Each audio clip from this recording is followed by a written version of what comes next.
Kamari's hands trembled as she knocked on the door of Suite 1809, the presidential suite of the Lotus Grand Hotel. She had 30 seconds before she lost her nerve. 30 seconds before she remembered she was the good girl, the perfect daughter, the faithful fiancé. Behind that door was Han Jae-hwan, her fiancé's uncle, the most dangerous man in Atlanta's underworld, and the only weapon sharp enough to destroy everything her cheating ex and toxic family had built. She'd worn red, a dress that hugged every curve they'd told her to hide. When the door opened, his dark eyes traveled down her body with the precision of a man who knew exactly what he wanted. He leaned against the doorframe, amused. Moon-seok's fiancé, does he know you're knocking on the devil's door? He thinks I'm stupid, she said, her voice steadying. He thinks I'm weak. And aren't you? Jae-hwan asked, his eyes assessing her body with predatory interest. Kamari reached out, her hand resting flat against his chest, feeling the slow, steady beat of his heart. She looked up, replacing her fear with cold determination. I was, she whispered. But you ruin people. I heard Moon-seok say it. So ruin me. She pushed him back, stepping into the suite and kicking the door shut behind her. His jaw tightened. You're playing a dangerous game. She reached up, her fingers grazing his collar, and whispered, I want you to ruin me. Jae-hwan didn't pull away. He stepped closer, consuming her space. Careful, Kamari. If I ruin you, I keep the pieces. 6 hours earlier, Kamari stood in the tiny kitchen of the apartment she shared with Moon-seok, staring at her phone propped against the backsplash. Mrs. Han's face filled the screen, patient and instructional as she walked Kamari through the final steps of making kimchi jjigae. Now add the gochugaru slowly, Mrs. Han said in her careful English. Too much and Moon-seok will complain it burns his mouth. He's sensitive. Kamari added the red pepper flakes with shaking hands, careful to measure exactly as instructed. This had to be perfect. She'd been planning this surprise for 2 weeks. Ever since she'd overheard Moon-seok on the phone with his cousin, his voice wistful. I miss Mom's cooking. Can't wait for Sunday. Her jjigae is the only thing that tastes like home. The comment had lodged itself in Kamari's chest like a stone. 3 years together and she'd never learned to make his favorite foods. Never asked. Never thought it mattered because Moon-seok always said he loved her cooking. Loved her meatloaf, her mac and cheese, her peach cobbler. But maybe that was the problem. Maybe she'd been giving him American comfort when what he really craved was Korean home. So she'd called his mother, nervously, expecting to be dismissed or criticized like usual. Instead, Mrs. Han had seemed almost pleased. You want to learn? For Moon-seok? There'd been surprise in her voice. Good. Maybe you're not completely hopeless. Video call me Thursday. They'd spent 3 hours on video calls over the past 2 weeks. Mrs. Han correcting her knife work, her seasoning, her technique. The woman still made pointed comments about Kamari's weight and her hair, but there was less venom than usual. More instruction. Like maybe Kamari was finally doing something right. Perfect, Mrs. Han said now, peering at the pot through the screen. Let it simmer 15 minutes. This will make Moon-seok happy. Maybe happy enough to finally set a wedding date. The pointed comment stung, but Kamari swallowed it down. Thank you so much for teaching me, she said. I really wanted to surprise him. Surprises are good.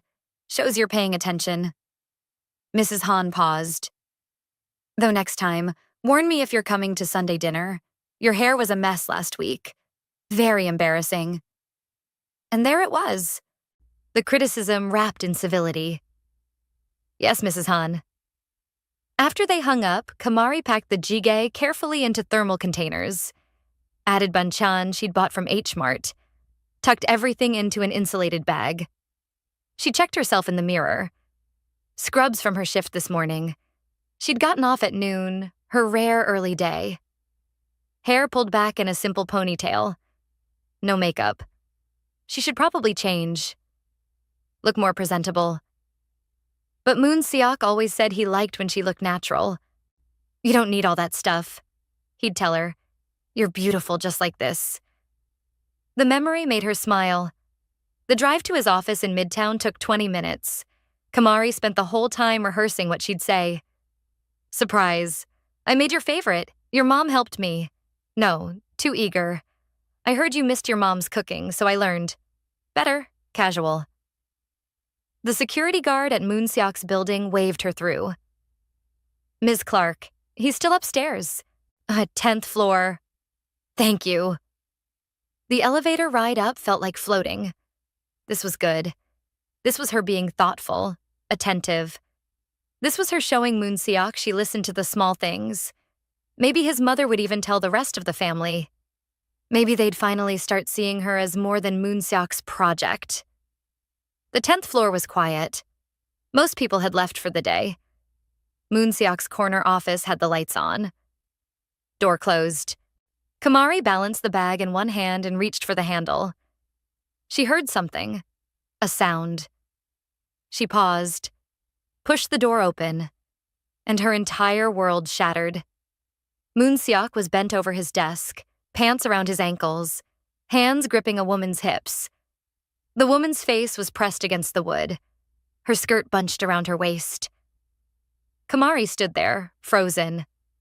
The bag slipped from her fingers, hit the floor with a wet crash that echoed through the office.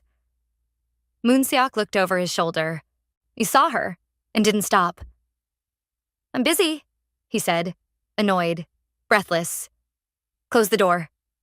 The words didn't make sense. Kamari's mouth opened, closed. No sound came out. Kamari. He sounded irritated now. I said close the door. We'll talk later. The woman underneath him made a sound. A moan. Moon Seok's hand moved to cover her mouth, and he kept going. Kept moving, like Kamari wasn't standing there watching her entire future collapse. She couldn't move. Couldn't breathe. Couldn't do anything but stand there as tears streamed down her face and her fiancé, the man she'd spent 3 years loving, 3 years shrinking herself for, fucked another woman 10 feet away from her. The jjigae was spreading across the floor. 3 hours of work, 2 weeks of planning. The first time his mother had ever been patient with her, ruined. Moon Seok's breathing changed, faster, harsher. God, you're so much better than... He cut himself off with a groan. Then he finished. The sound he made, that satisfied grunt, would haunt Kamari for the rest of her life. So sweet, Moon Seok murmured to the woman beneath him. So fucking sweet. The woman turned her head, and Kamari saw her face. The waitress. From Antico, the Italian place they went to every Friday. The one with the bright smile who always laughed too hard at Moon Seok's jokes. Who touched his arm when she took their order. Who Kamari had mentioned once. Carefully, quietly, and Moon Seok had dismissed. She's just being friendly. It's her job. Don't be paranoid.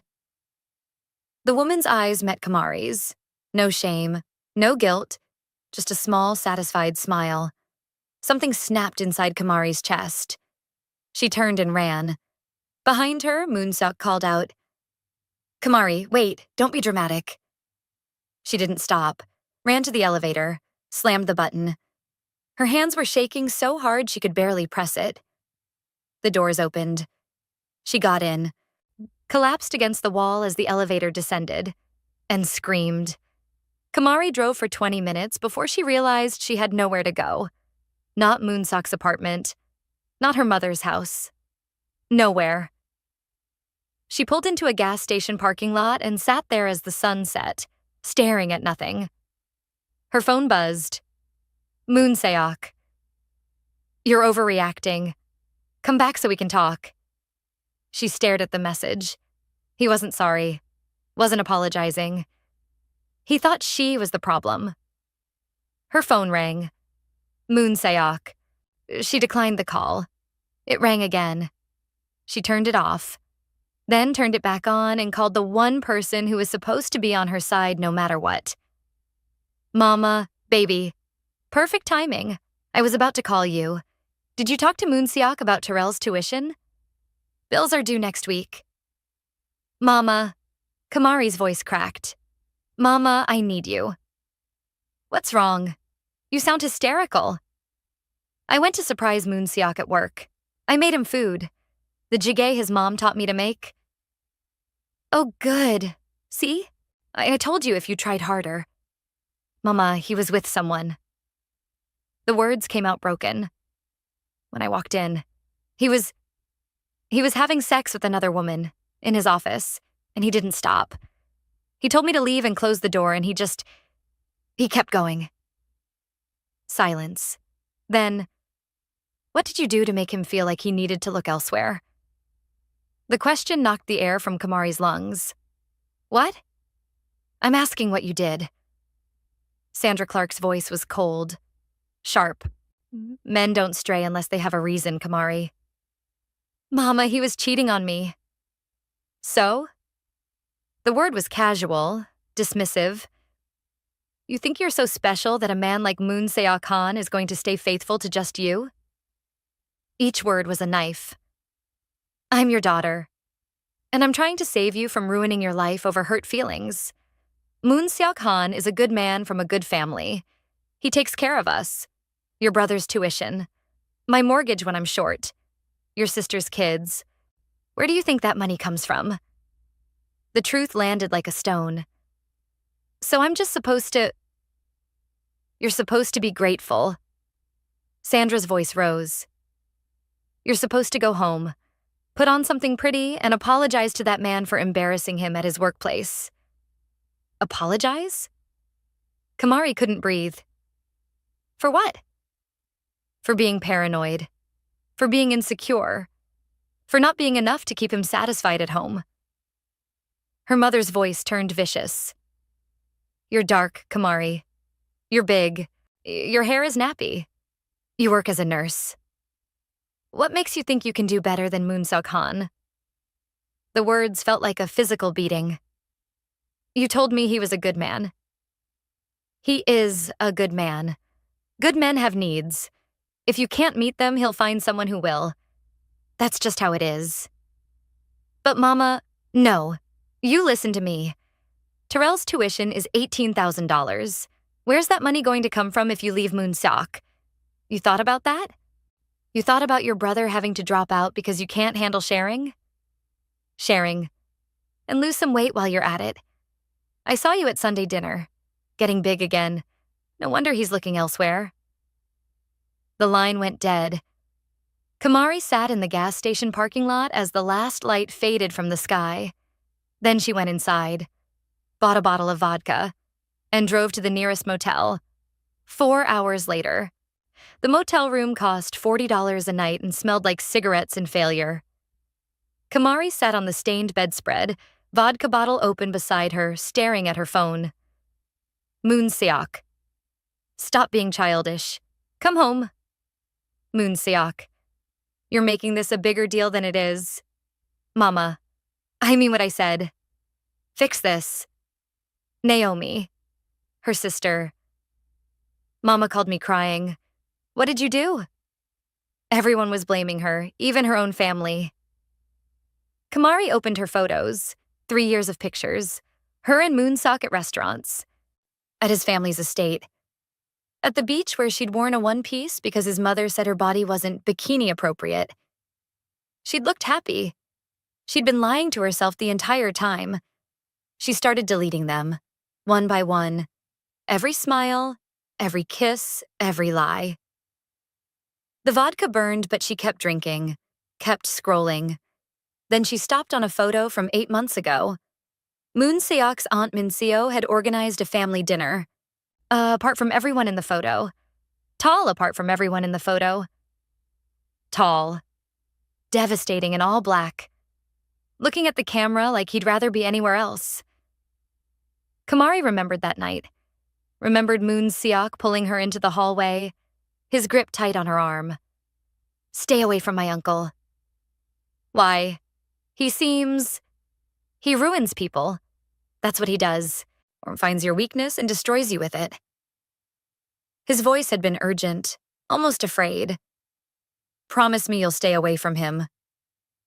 She'd promised, but now, drunk and broken and so tired of being grateful for cruelty, Kamari stared at Jaehwan's face on her phone screen. He ruins people. Good. She wanted to be ruined. She zoomed in on the background. Lotus Grand Hotel. She remembered now. Minseo had mentioned it during dinner, worried. Jaehwan won't eat properly. I have to bring him meals or he'd starve himself. Why doesn't he eat at home? Kamari had asked. Minseo's face had gone sad. He hasn't been home since Seoul. Can't even walk through the door. Just stays at that hotel. Kamari had helped Minseo carry food there twice. She knew the suite number. Suite 1809. She looked at herself in the motel mirror, at the red dress hanging on the bathroom door, the one she'd bought for Moonsok's birthday and never worn because he'd said it was too much for her body. The vodka made her brave. The rage made her reckless. Kamari changed into the red dress and made a choice that would destroy everything. 2 hours later, the Lotus Grand lobby glowed with soft gold light and quiet elegance. Kamari walked through it like she belonged there. The concierge looked up. Miss Clark? Here to see Ms. Han? He thought she was with Minseo. Yes, suite 1809. Of course, go right up. That easy. The elevator ride felt like ascending to her own execution, or her rebirth. When the doors opened, she walked down the hallway to suite 1809, stared at the door. Behind it was Han Jaehwan, Moonsok's uncle, the man Moonsok feared more than anyone, the man who ruins people. Her hand reached out, knocked, and when the door opened, when Jaehwan stood there looking at her like she was the most interesting problem he'd seen in years, Kamari felt the last piece of her old life shatter. I want you to ruin me. His hand came up slowly, fingers grazing her jaw. You reek of vodka. I know. You're crying. I know that too. His thumb brushed beneath her eye, catching a tear. What happened to you? The gentleness in his voice nearly broke her. Everything, she whispered. Everything happened. For a long moment, they just stood there. Her in the doorway of his suite wearing a dress she'd been told was too much. Him studying her like she was the equation he couldn't solve. Then Kamari did something she'd never done before. She reached up, fisted her hands in his shirt, and kissed him. For one heartbeat, Jaehwan went completely still.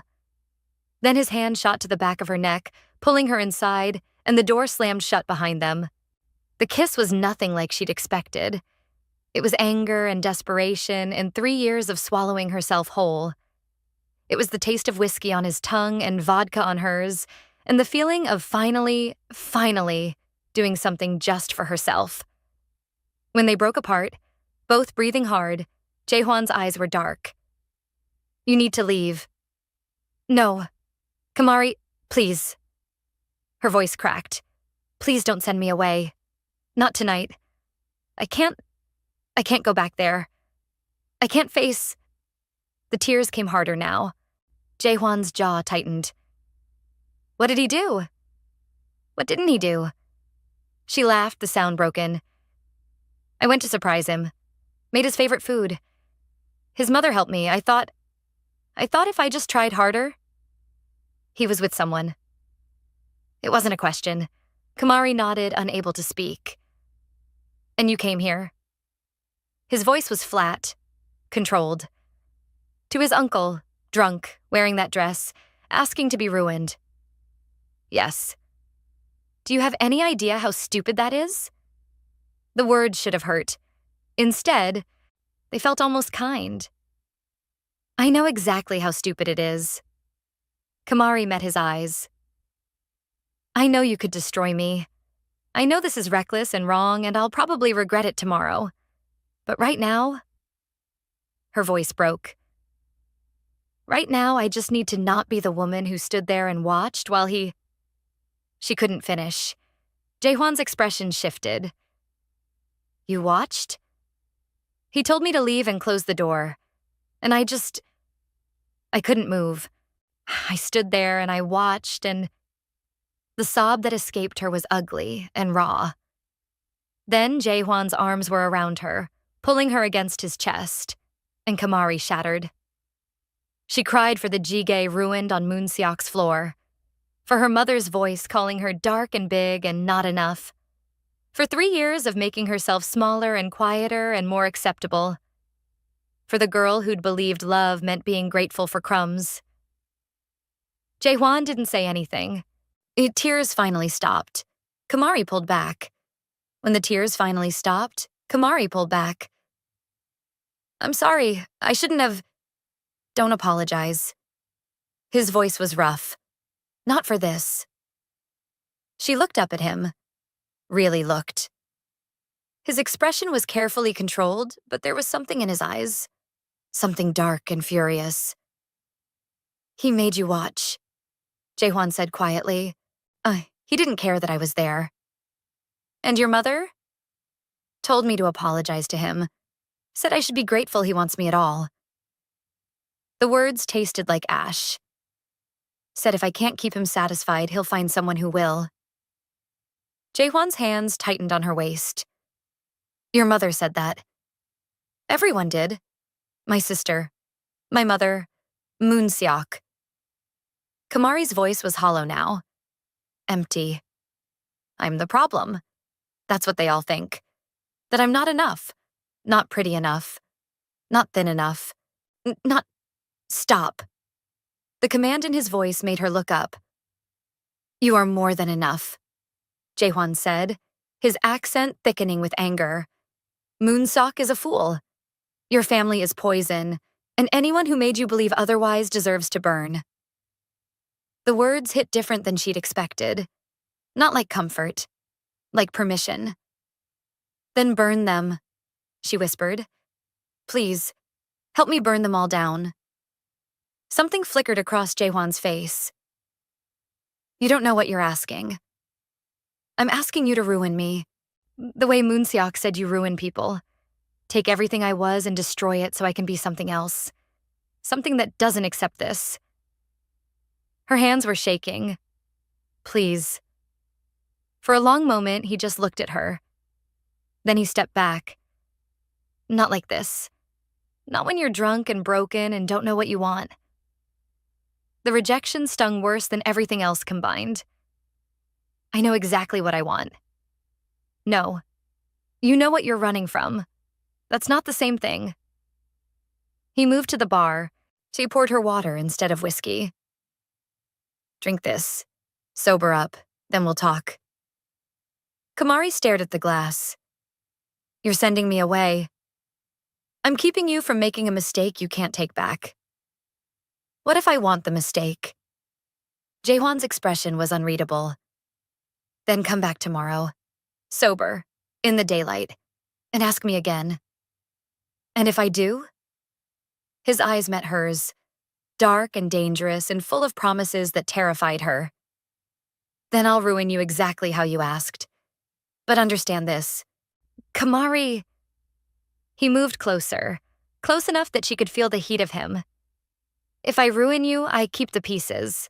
All of them. There's no going back to Moonseok.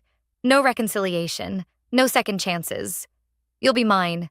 Completely. Do you understand? Her breath caught. If I ruin you, he continued, voice dropping lower, I keep the pieces.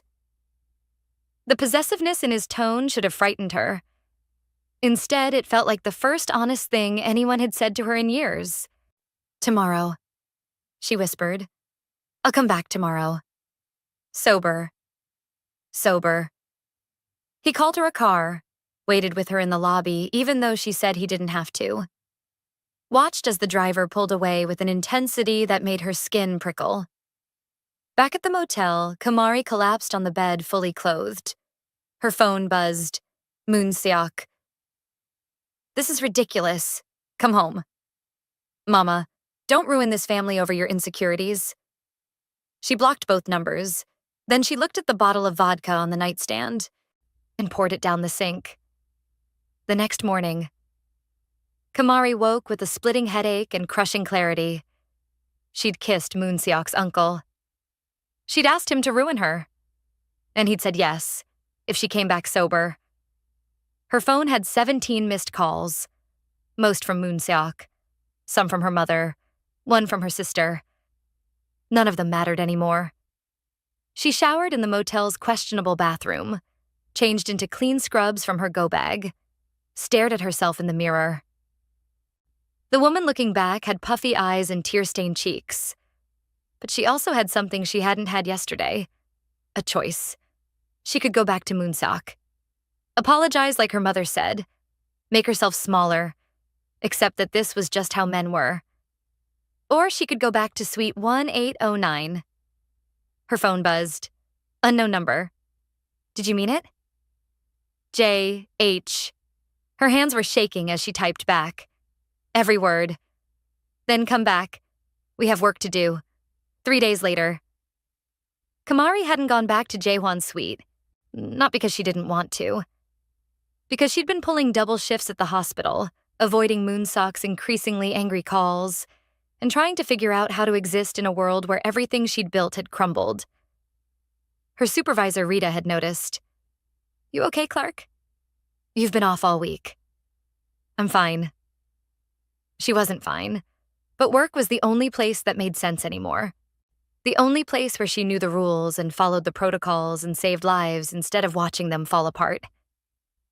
Her phone buzzed during her lunch break. Moon Seok. Sunday dinner. 6 p.m. The estate. You will be there. Her stomach dropped. Sunday dinner. The weekly Han family gathering she'd been dreading for 3 years. She started typing a refusal. Then another text came through. Moon Seok. Terrell's tuition is due Monday.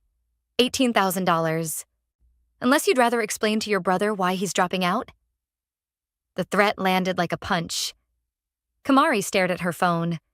He was using her family against her.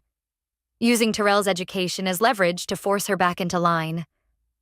Her hands were shaking as she typed back. I'll be there. Good girl, wear something appropriate. And Kamari? Don't embarrass me again. She wanted to throw the phone across the break room. Instead, she opened a new message. To the number she'd saved 3 days ago.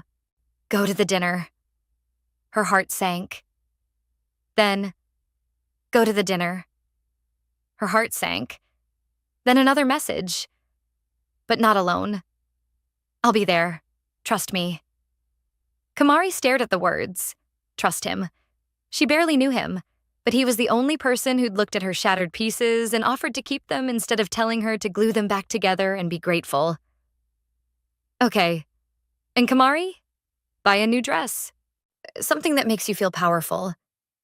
Not what they expect. What you want. Sunday evening. Kamari stood in the clearance section of Macy's, staring at dresses she couldn't afford. Her credit card was maxed. Her bank account was empty. The motel was eating what little savings she had. But Jaehwan had said buy a dress that made her feel powerful. So she was looking.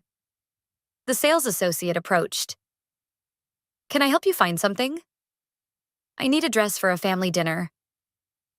Kamari's voice was tired. Something that says I'm not the same person I was last week. The woman's eyes softened. She'd probably heard versions of this story 1,000 times. What's your budget? Honestly, I don't have one. This is going on credit I can't afford. The associate studied her for a moment. Then she smiled. Follow me. She led Kamari to a rack in the back, pulled out a dress in emerald green. This came in last week. Designer sample. Never made it to the floor. She checked the tag. It's your size. And it's 70% off because of a tiny tear in the hem that you could fix with a needle and thread. Kamari looked at the price. Still more than she should spend. But the dress was beautiful, form-fitting, the kind that would hug every curve her family had spent years telling her to hide. "Try it on," the associate urged. In the dressing room, Kamari pulled on the emerald dress and barely recognized herself in the mirror. The woman staring back looked expensive, confident, like someone who could walk into the Han estate and demand respect instead of begging for acceptance. Her phone buzzed. "JH, did you find something?" She took a photo in the mirror, sent it before she could overthink. His response made her stomach flip. "Perfect. Buy it. I can't afford—" "I'll handle it. What's your credit card number?" "I can't let you—" "Kamari, give me the number." This is not a debate. She shouldn't. This was too much, too fast. She barely knew him. "Went through and—" She sounded confused, "went through. And—" She sounded confused. "Someone paid off the full balance?" Kamari's heart stopped. She grabbed her phone. "What did you do? Gave you a weapon. Use it wisely." That night, Kamari stood in front of the motel mirror wearing the emerald dress. She looked dangerous. She looked expensive. She looked like someone Han Jae-hwan would protect. Her phone buzzed. "JH, car's outside. 5:45. Don't be late. You're picking me up? We're arriving together. They need to know you're not alone anymore." Kamari's chest tightened. What if they ask? Let them ask. I'll handle it. She looked at herself one more time. The good girl was gone. The grateful daughter had died in Moon Seok's office. What was left was something sharper, angrier, something ready to burn. The black sedan arrived at exactly 5:45 p.m.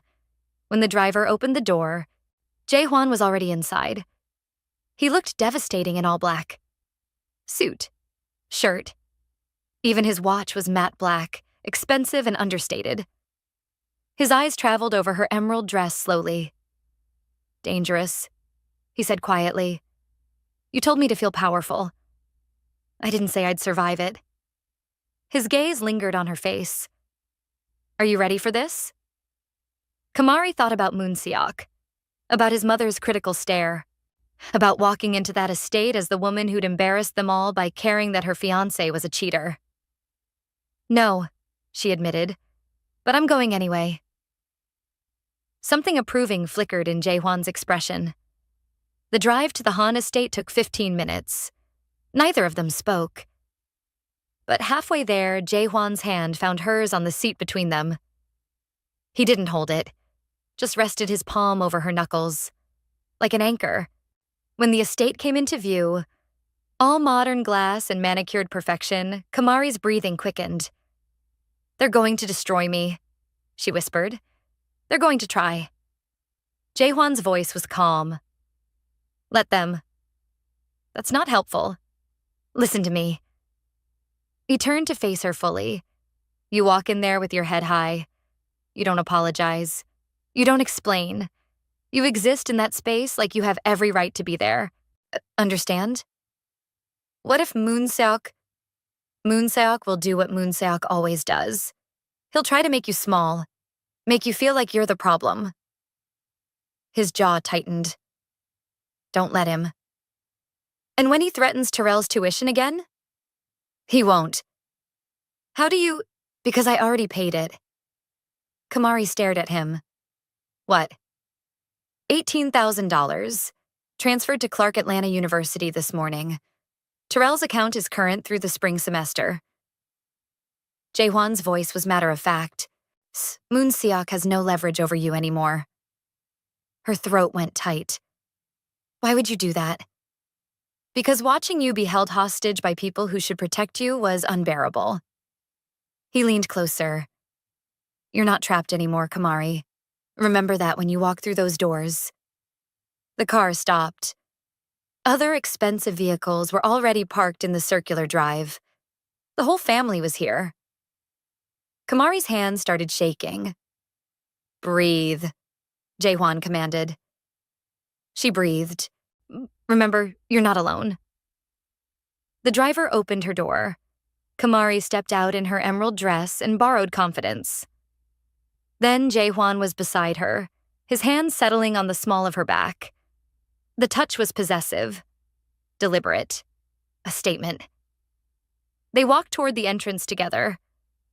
The door opened before they could knock, and there, in the marble foyer, stood the entire Han family. Moon Seok saw her first. His eyes went wide, then narrow. What is she doing here? I invited her, Jae-hwan said calmly. The room went silent. Moon Seok's mother, dressed in cream silk that probably cost more than Kamari's car, looked between them with dawning horror. Jae-hwan, surely you're not. I am. He didn't elaborate. Dong-min, Moon Seok's father and head of the family, stood from his chair at the head of the dining table. His expression was thunderous. You brought Moon Seok's fiancé to Sunday dinner? As your guest? Former fiancé, Kamari heard herself say. Every eye turned to her. Moon Seok's face went red. We didn't break up. Yes, we did. Her voice was steadier than she felt. 3 days ago, when I walked in and found you with someone else. The gasps were immediate. Moon Seok's mother stood abruptly. How dare you make accusations? They're not accusations. Kamari's hands were shaking, but she kept them still. I saw it. In his office. He told me to leave and close the door while he... She stopped. Couldn't finish. Didn't need to. The cousins were whispering now. Phones coming out. Moon Seok looked cornered. She's lying. Am I? Kamari pulled out her phone. Should I call Antico and ask if their waitress has been seeing you? Or should I just show everyone the credit card charges for hotel rooms I've never been to? She was bluffing. She didn't have evidence. But Moon Seok didn't know that. His face went white. You went through my accounts? You destroyed my trust. The words came easier now. What did you expect? This is inappropriate, Dong-min said coldly. This is a family matter. She's not family. Moon Seok's mother cut in. She never was. We tolerated her because Moon Seok wanted... Tolerated? The word cut through Kamari like glass. 3 years of trying. 3 years of making herself smaller and quieter and more acceptable. And they'd been tolerating her. Yes, tolerated, Mrs. Han continued. You were always temporary. A phase. We knew Moon Seok would come to his senses eventually and find someone more... Someone more what? Jae-hwan's voice was soft. Lethal. Say it, sister-in-law. Finish that sentence. Mrs. Han's mouth snapped shut. But the damage was done. Kamari felt the words she hadn't said hovering in the air. Someone more Korean. Someone thinner. Someone lighter. Someone who wasn't her. I'm leaving, she said quietly. This was a mistake. Coming here, thinking she could face them. She turned toward the door. Jae-hwan's hand caught her wrist. No, I can't. Yes, you can. He pulled her back, positioned himself between her and Moon Seok. You're not running, not from them. Jae-hwan. Dong-min's voice was a warning. Let her go, this doesn't concern you. It concerns me now. Why? Because you want to take something else from this family? Moon Seok's voice was shaking with rage. This is about Seoul, isn't it? You're still punishing me. Seoul has nothing to do with this. Liar! Moon Seok lunged forward. Jae-hwan moved faster. One moment, Moon Seok was advancing. The next, Jae-hwan had him by the collar, slammed against the wall hard enough to rattle the expensive artwork. Touch her, Jae-hwan said quietly, and you'll remember why everyone in this room is afraid of me. I'm not afraid of you. You should be. Jae-hwan's voice dropped lower. Because unlike you, I don't make threats I won't follow through on. Enough. Dong-min's voice cracked like a whip. Jae-hwan, Release him now. For a moment, Kamari thought Jaehwan would refuse. Then he let Moonseok go and stepped back. But the message was clear. She wasn't alone anymore. The room was electric with tension. Then Min Seo, Moonseok's aunt, Jaehwan's sister-in-law, stepped forward. She'd been silent until now, watching from the corner with sad eyes. Maybe, she said quietly. We should hear what Kamari has to say. There's nothing to hear, Mrs. Han said sharply. She's clearly had a mental break. I caught my fiancé cheating, Kamari said. That's not a mental break. That's reality. Men make mistakes. This wasn't a mistake. This was a choice, multiple choices, over years. Her voice was getting stronger now. And when I called my mother crying, she told me it was my fault, that I should be grateful Moonseok wanted me at all, that I should apologize to him. Min Seo's expression crumpled. Oh, Kamari. Don't. Kamari held up a hand. Don't pity me. I don't want pity. I want... She looked around the room at all these people who'd spent 3 years making her feel less than. I want you all to know that I'm done. Done apologizing for existing. Done making myself smaller. Done accepting crumbs and calling it love. She turned to Moonseok. I'm done with you. Then to his mother. And I'm done trying to earn your approval. She looked at Dongmin. You can keep your money, keep your status, keep your perfect family image. Her voice didn't shake. I don't want any of it anymore. The silence was deafening. Then Jaehwan's hand found the small of her back again. We're leaving, he said. You're choosing her? Moonseok's voice was disbelieving. Over family? I'm choosing decency, something this family forgot a long time ago. They walked toward the door together. Behind them, chaos erupted. Moonseok shouting, his mother crying, Dongmin demanding they stay and settle this. But Kamari didn't look back. Not when Moonseok called her ungrateful. Not when his mother called her a gold digger. Not when Dongmin threatened to destroy her family's reputation. She just walked out of the Han estate with her head high and Jaehwan's hand steady against her spine. In the car, silence stretched between them. Kamari stared out the window, watching the city lights blur past. You paid Terrell's tuition, she finally said. Yes. And my credit card. Yes. Why? Jaehwan didn't answer for a long moment. Then, because watching you be held hostage made me remember what it feels like to be trapped. She turned to look at him. Soul? His jaw tightened. That's a story for another night. When?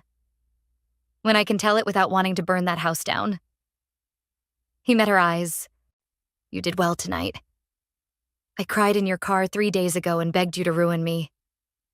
And tonight you walked into enemy territory and told them all to go to hell. That's growth. Despite everything, Kamari almost smiled. Where are we going? My penthouse. Her heart stuttered. I thought you don't stay there. I don't. But you need somewhere safe. Somewhere Moonseok can't find you. He paused. And I need to know you're protected. Protected from what?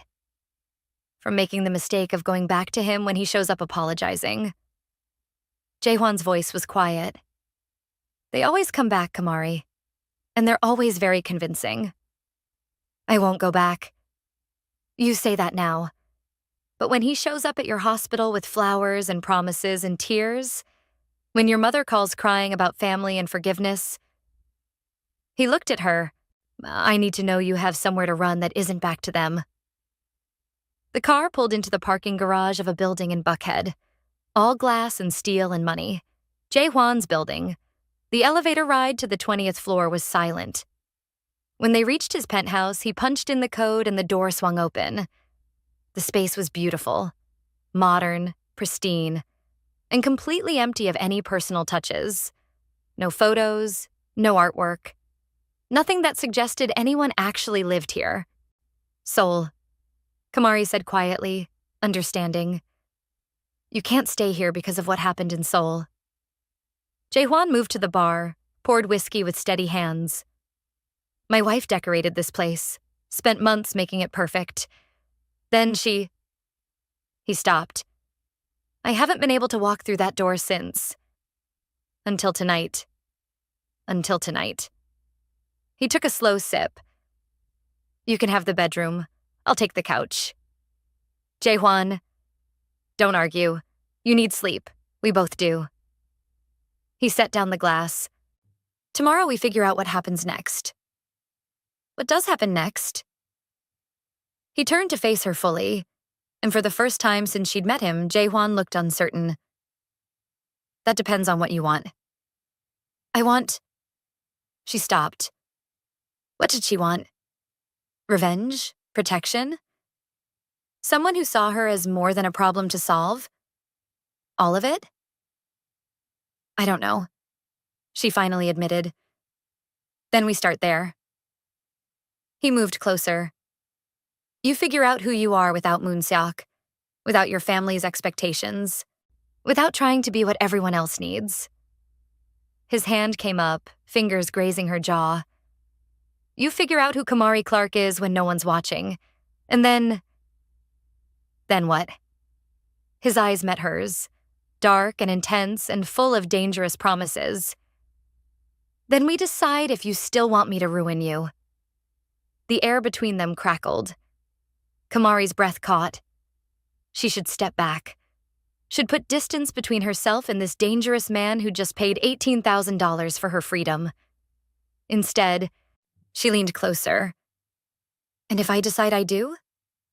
Jaehwan's thumb brushed across her bottom lip. Then I'll keep my promise. His voice dropped lower. If I ruin you, Kamari, I keep every piece. No going back. No changing your mind.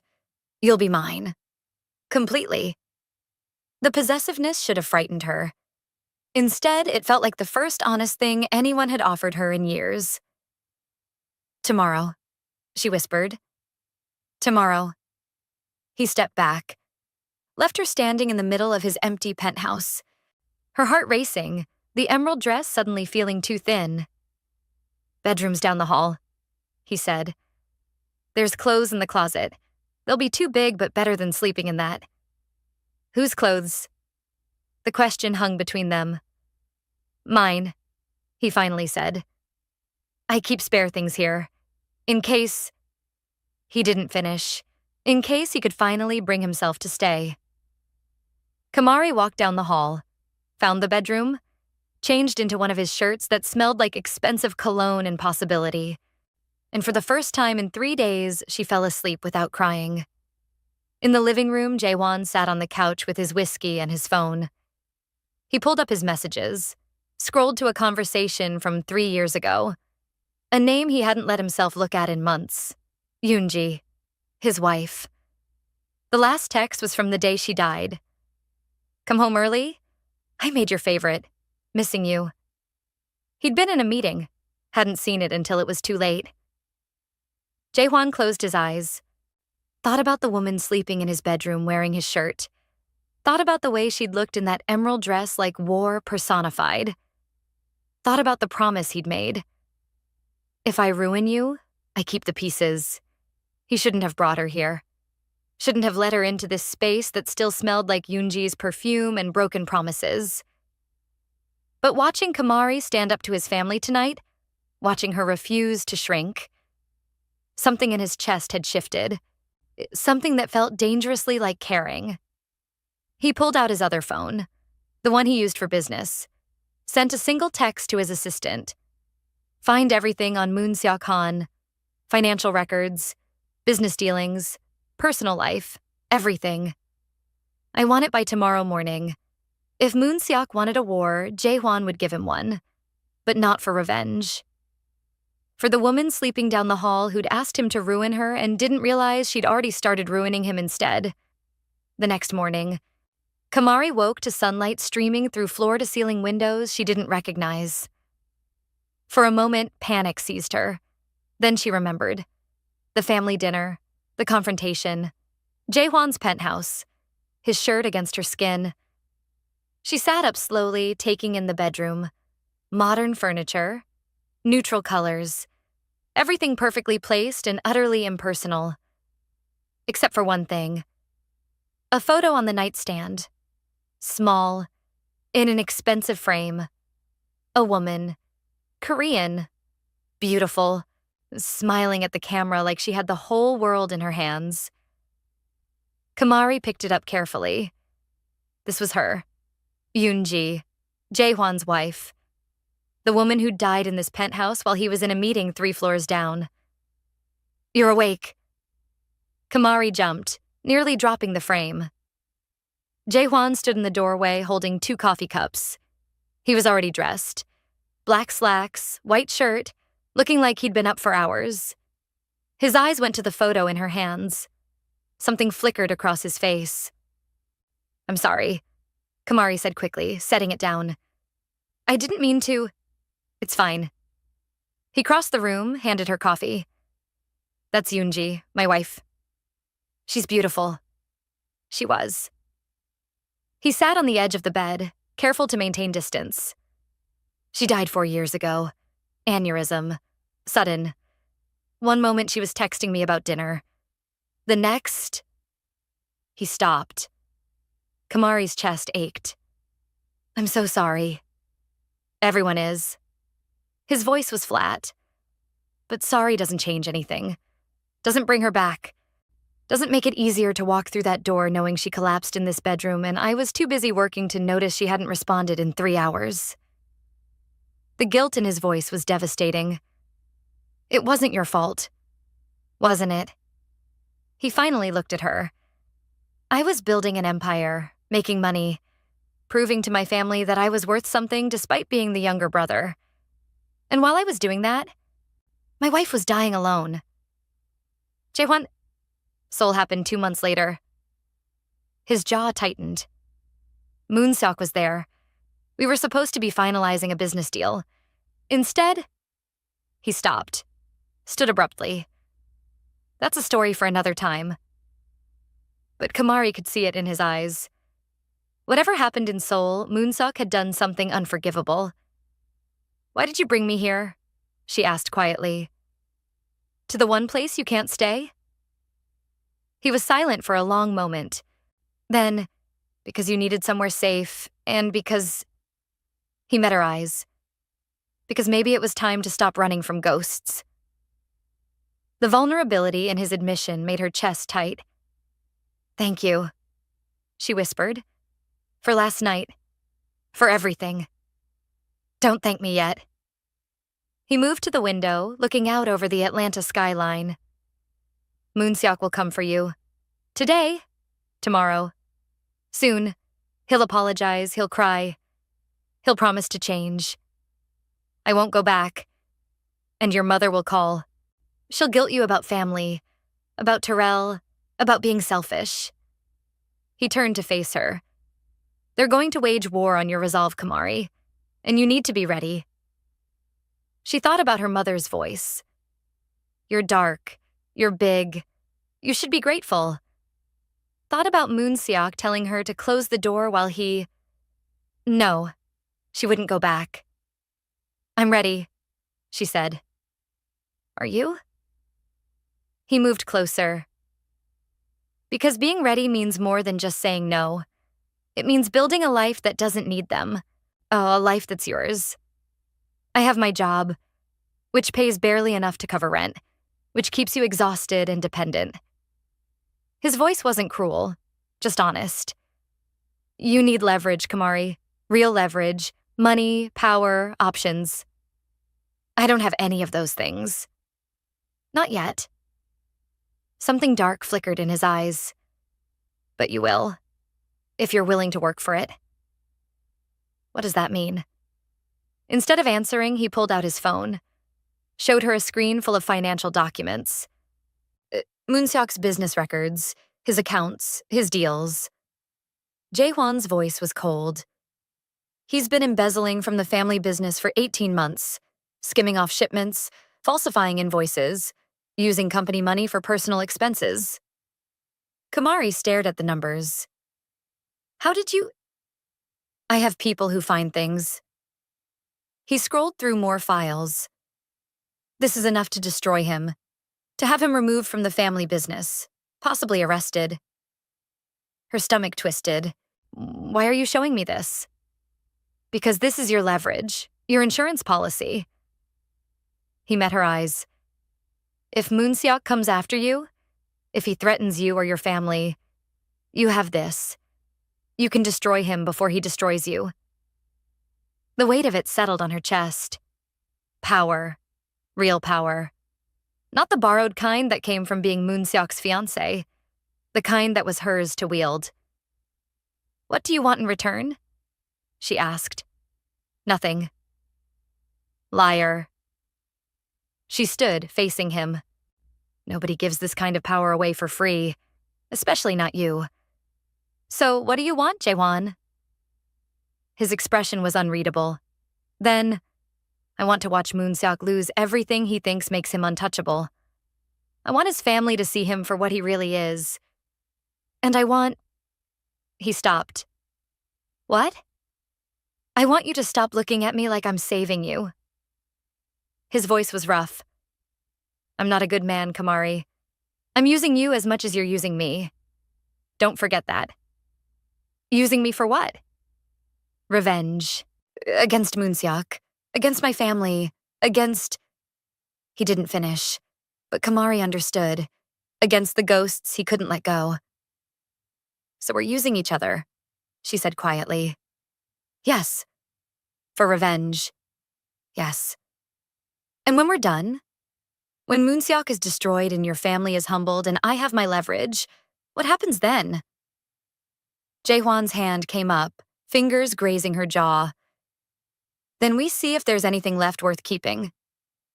The honesty in his words stole her breath. Her phone rang, shattering the moment. She looked at the screen. Mama. Her stomach dropped. Don't answer, Jaehwan said. But Kamari was already reaching for it. I have to. If I don't, she'll just keep calling. Then let her. You don't understand. My family is poison. I understand perfectly. His voice was hard. But if you answer that call, you give her power over you again. Is that what you want? Kamari stared at the phone vibrating in her hand. Thought about her mother's voice, her disappointment. I'll make her stop. You set a boundary and you make her stop. You set a boundary and you hold it. Jaehwan's eyes were intense. This is the first test, Kamari.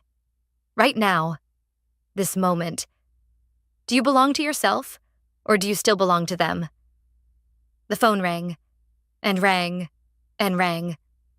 Kamari's hands were shaking as she pressed the red button, declined the call, then blocked the number. The silence that followed felt like freedom and loss all at once. Good, Jaehwan said quietly. That's step 1. What's step 2? You go to work. You act normal. You don't engage with Moonseok when he shows up. You don't explain yourself to anyone who asks. He moved to his closet, pulled out a garment bag. And you wear this. Inside was a dress. Black. Expensive. The kind that screamed money and confidence. I can't wear that to the hospital. You're not going to the hospital. Not today. He checked his watch. You have an interview in 2 hours. Kamari blinked. What? Emory University Hospital. Trauma unit. They're looking for experienced nurses. The pay is 40% higher than Grady. Better hours, better benefits. He pulled out a folder. Your resume. I took the liberty of updating it. She stared at him. You got me a job interview? I got you an opportunity. Whether you take it is up to you. I can't just leave Grady. Why not? Loyalty to a place that overworks and underpays you? Fear of change? His voice was challenging. Or is it because leaving means admitting you deserve better? The words hit like a slap. I need to give notice. They'll survive. You, on the other hand, need to start building a life that doesn't keep you dependent on people who use you. He handed her the folder. The interview is at 11. My driver will take you. You'll be brilliant. And when they offer you the position, which they will, you'll accept. How do you know they'll offer? Because I made sure of it. At her expression, he continued. I didn't rig the interview. I just made sure the right people knew your qualifications. The rest is up to you.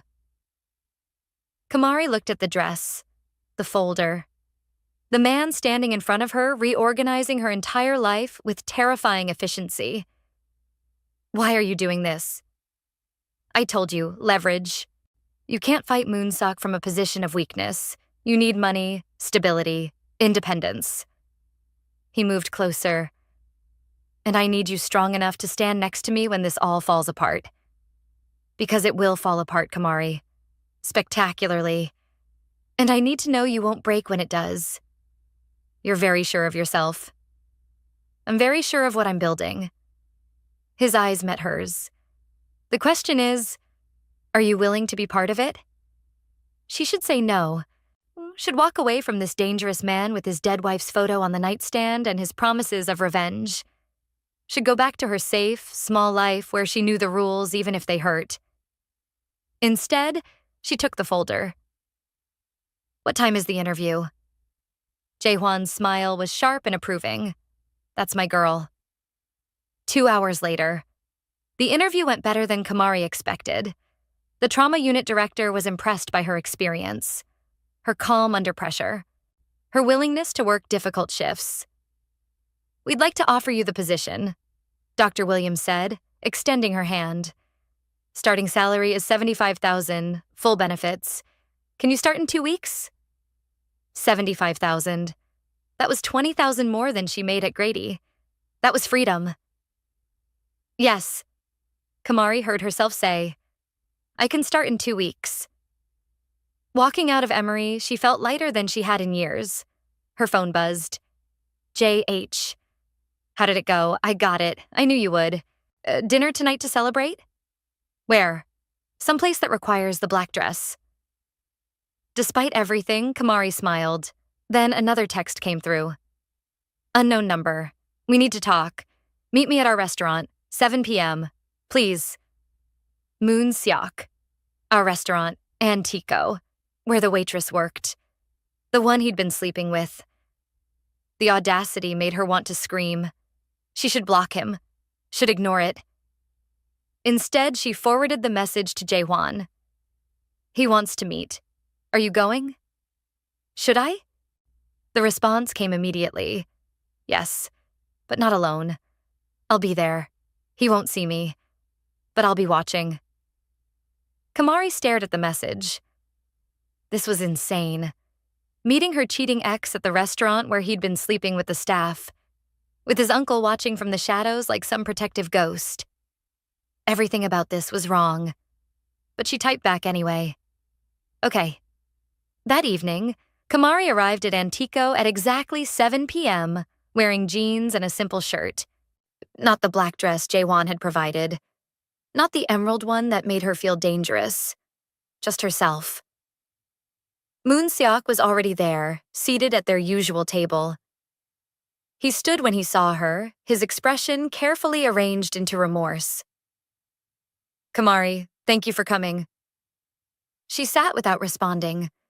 For a moment, they just looked at each other. This man she'd spent 3 years loving. 3 years shrinking herself for. He looked the same. Handsome, put together, like nothing had happened. I'm sorry, he started. No, you're not. The bluntness seemed to catch him off guard. I am. What I did. What you saw, it was a mistake. Which time? Kamari's voice was calm. The waitress here? Jessica from your office? The others I don't even know about? His jaw tightened. I made mistakes, but we can get past this. We can... No. Kamari, listen. No, you listen. She leaned forward. You told me to close the door, while you were inside another woman. You didn't stop. You didn't apologize. You just... Her voice remained steady. You just kept going like I didn't matter. Shame flickered across his face. Finally. I was angry. You surprised me. I didn't handle it well. You were angry that I caught you? I was angry that you didn't trust me, that you came to my office without calling to bring you food, that your mother helped me make. The irony tasted bitter. I was trying to be a good fiancé, and you were proving why I should have trusted my instincts all along. Moonsock reached across the table for her hand. She pulled back. Don't. Baby, please, I love you. I made a mistake. Mistakes, but I love you. We can fix this. How? The question seemed to stump him. We'll go to counseling. I'll be more transparent. He was grasping. I'll do whatever it takes. Will you stop cheating? Yes. Liar. The word was soft but final. You said it yourself, Moonsock. I'm not enough for you. I'm the woman you marry, not the one you want. Remember? His expression shifted. Less remorse. More frustration. You're taking that out of context. Am I? Because it felt pretty clear when you said it. She stood. This was a mistake. Coming here. Listening to you. Wait. He grabbed her wrist. Kamari, don't do this. Don't throw away 3 years over... Let go of me. Not until you listen. She said, let go. The voice came from behind Moonsock. Cold. Dangerous. Jaehwan. Moonsock's hand dropped immediately. He turned, his face going white. What the fuck are you doing here? Making sure you keep your hands to yourself. Jaehwan moved to stand beside Kamari. She said no, Moonsock. That means no. This is none of your business. It became my business when you made her cry in my hotel suite. His voice was quiet. Lethal. When you used her family as leverage. When you treated her like property instead of a person. Moonsock's face went red. You've been fucking her, haven't you? That's what this is. You're using her to get back at me for Soul. Soul? Jaehwan's expression went deadly. You want to talk about Soul? Here? Now? Something in his tone made Moonsock step back. This is between me and Kamari. No. This is between you and consequences. Jaehwan pulled out his phone, showed Moonsock the screen. 18 months of embezzlement, falsified invoices, company funds used for personal expenses. Should I send this to your father?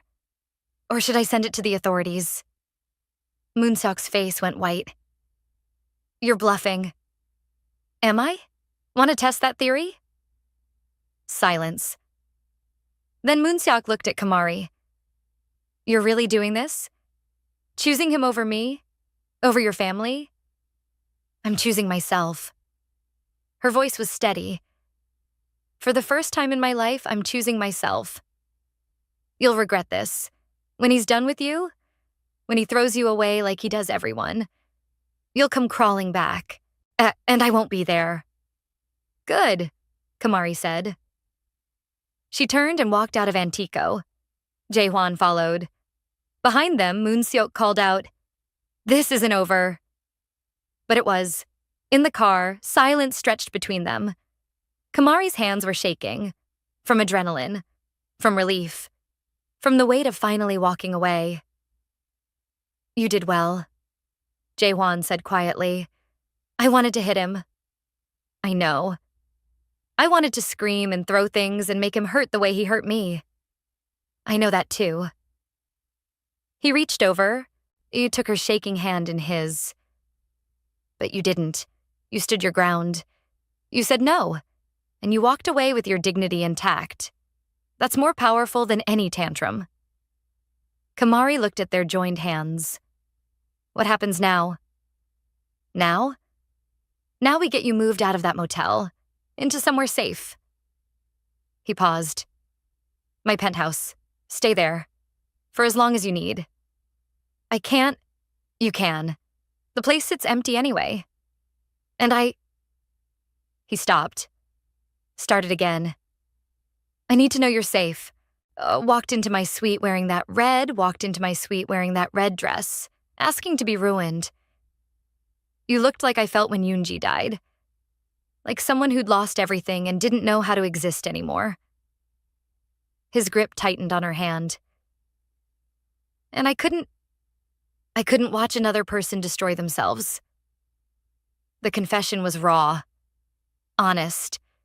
I'm not going to destroy myself. Kamari said quietly. No, you're going to rebuild yourself. And I'm going to help, if you'll let me. She looked at him. Really looked. At this dangerous man who'd paid her brother's tuition. Who'd gotten her a job interview. Who'd threatened his own nephew to protect her. Who looked at her like she mattered. Okay, she whispered. Okay? I'll stay at the penthouse. I'll let you help. She took a breath.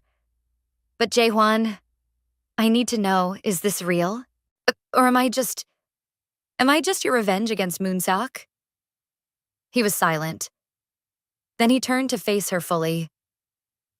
I don't know, he admitted. I don't know if I'm capable of real anymore. If I'm capable of anything beyond anger and grief and the need to destroy everything that reminds me I'm still alive.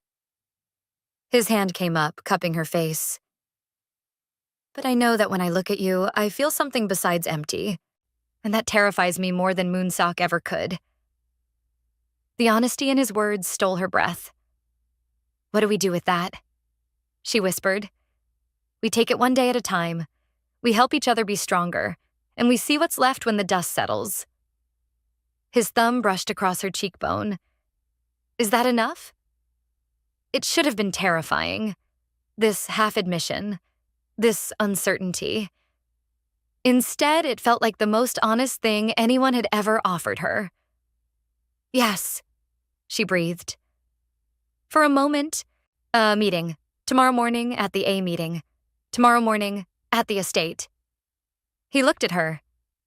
He knows about the embezzlement files. Moon-seok must have told him. What does that mean?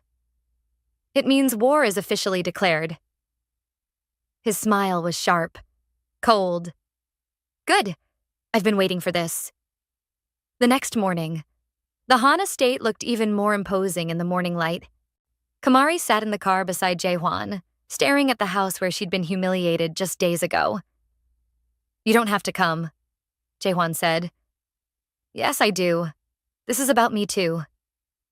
They'll try to break you. Let them try. She met his eyes. I'm not the same woman I was last week. His smile was approving. Inside, the family was gathered. Dongmin at the head of the table. Mrs. Han beside him. Moon-seok standing near the window, looking furious. And Min-seo in the corner, watching everything with sad eyes. Jae-hwan. Dongmin's voice was cold. You've made serious accusations against my son. I've presented facts. What you do with them is up to you. These files... Dongmin gestured at the documents spread across the table. They're fabricated. Lies designed to... They're bank records, invoices, email trails. Jae-hwan's voice was calm. All verified, all traceable. Moon-seok has been stealing from the family business for 18 months. Approximately $400,000. Mrs. Han gasped. Moon-seok's face went red. He's lying. Am I? Jae-hwan pulled out more documents. Should we call the clients who never received their full shipments? Or the vendors who were paid for work that was never done? This is about Seoul. Moon-seok spat. You've wanted to destroy me since you left me to clean up your mess? Jae-hwan's voice went deadly quiet. Since you disappeared when things got difficult? The present, Jae-hwan said. Moon-seok is the present, Jae-hwan said. Moon-seok is a thief. He's been using company resources for personal gain, and he's been doing it right under your nose. And you want what? Him removed from the business? I want him held accountable. Dongmin looked at his son, then at Jae-hwan. And what does she have to do with this? He gestured at Kamari. Nothing, Jae-hwan said. This is between Moon-seok and me. Liar. Moon-seok moved forward. You're using her to hurt me, I'm using her? Jae-hwan's laugh was cold. You used her family as leverage. You cheated on her repeatedly. You humiliated her. And when she tried to leave, you threatened her brother's education. So yes, Moon-seok, let's talk about who's using whom. The room went silent.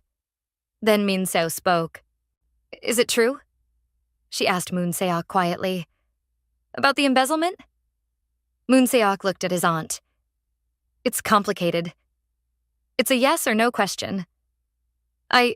I borrowed some money, just temporarily. I was going to pay it back. $400,000, Jae-hwan said. That's not borrowing. That's theft. Dongmin sank into his chair. My own son. Mrs. Han started crying, and Kamari watched it all unfold with a strange sense of detachment. This family that had made her feel less than. That had judged her and found her wanting.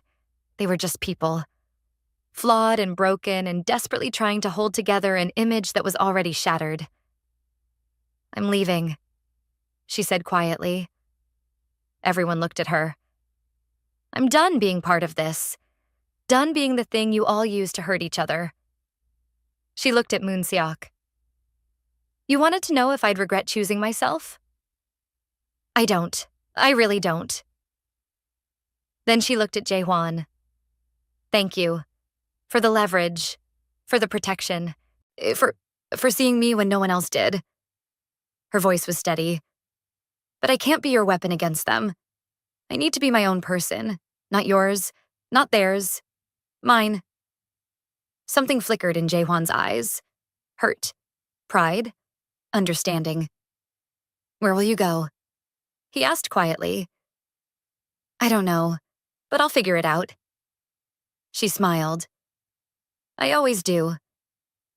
She walked out of the Han estate for the second time, but this time she walked alone. Okay, real talk. Would you have walked away from everyone like Kamari just did? Or would you have stayed with Jae-hwan's protection? Drop right choice in the comments if you think she did the right thing, or big mistake if you think she's about to regret this. And if you're new here and loving this messy romance energy, hit that subscribe button because we're just getting started. Trust me, you do not want to miss what happens next. Now back to the story. 2 weeks later. Kamari's first day at Emory University Hospital started at 6 a.m. The trauma unit was exactly as intense as promised. Gunshot wounds, car accidents, a child who'd fallen from a second-story window. She moved through it all with practiced efficiency, her mind blessedly blank of everything except protocol. Assess. Stabilize. Treat. No time to think about the voicemail from her mother she'd deleted without listening to. No time to wonder if Jae-hwan had meant it when he'd let her walk away without a fight. No time to question if she'd made a terrible mistake. Clark, Dr. Williams called from Bay 3. I need you. Work. This she understood. This was simple. Her shift ended at 6 p.m. 12 hours of blood and adrenaline and the relief of being too exhausted to think. In the parking garage, she sat in her car, the same one she'd driven to Moon-seok's office that night. In the same one she'd driven to Jae-hwan's hotel suite. It felt like a lifetime ago. Her phone buzzed. A text from an unknown number. She should ignore it. Should drive to the efficiency apartment she'd rented in Virginia Highland. The one that cost half her paycheck but was hers. All hers. Instead, she opened the message. You did well today. Dr. Williams called to tell me you saved a kid's life in your first shift. Proud of you. J.H. Her chest tightened. How did he know? How did he always know? She typed back before she could stop herself. How did you get this number? I changed it. I know everything about you, remember? That's creepy. That's protection. There's a difference. Kamari stared at the message. 2 weeks. She'd been gone 2 weeks. And he was still watching. Still keeping tabs. Still. Stop checking on me. No. The bluntness made her want to scream and cry all at once. I meant what I said. I need to do this alone. I know. I'm not stopping you. I'm just making sure you don't get yourself killed in the process. I'm a trauma nurse. I think I can handle myself. Says the woman who drove drunk to a stranger's hotel room 2 weeks ago. The reminder stung. That was different. I was broken. I know. You're less broken now. Good. Stay that way. She should block this number too. Should cut all ties and prove she could survive without him. Instead, she saved the contact. JH just in case. That night. The efficiency apartment was small. Studio. Kitchenette. Bathroom barely big enough to turn around in. But it was hers. No Moon Seok. No mother's criticism. No Jae-hwan's intense gaze tracking her every move. Just Kamari and the silence she'd been craving for 3 years. Except the silence was deafening. She made instant ramen, ate it standing at the counter. Stared at the blank walls that needed decorating but she couldn't afford. Her phone rang. Unknown number. Different from Jae-hwan's. Against her better judgment, she answered. Hello? Kamari. Her mother's voice. Finally. I've been trying to reach you for 2 weeks. Kamari's hand tightened on the phone. How did you get this number? Your sister gave it to me. She's worried about you. We all are. I'm fine. You're not fine. You walked out on your family, on Moon Seok, on... I walked out on people who were using me. There's a difference. Using you? Sandra's voice rose. We loved you. We took care of you. You took Moon Seok's money and told me to be grateful for abuse. That's not love, Mama. That's transaction. Silence. Then, Terrell called me crying yesterday. Did you know that? Kamari's stomach dropped. Why? Because his tuition was paid. The full semester. And he doesn't know where the money came from. He thinks you're... Her mother's voice broke. He thinks you're doing something shameful to afford it. The accusation hit like a slap. I'm not... Then where did $18,000 come from, Kamari? How does a nurse afford that? Someone helped me. Someone. Sandra's voice turned cold. Moon Seok's uncle. That's who. You're sleeping with him, aren't you? Trading one man for another. Moving up the family tree like some... Kamari hung up. Her hands were shaking. Her phone rang again immediately. She turned it off. Sat on the floor of her empty apartment and let the tears come. The next morning, Kamari arrived at work early, hoping exhaustion would drown out her mother's voice in her head. You're sleeping with him. She wasn't. She'd walked away before anything could happen beyond that kiss in his hotel suite, before the lines could blur any further. But her mother's words haunted her anyway. Was she just trading one cage for another?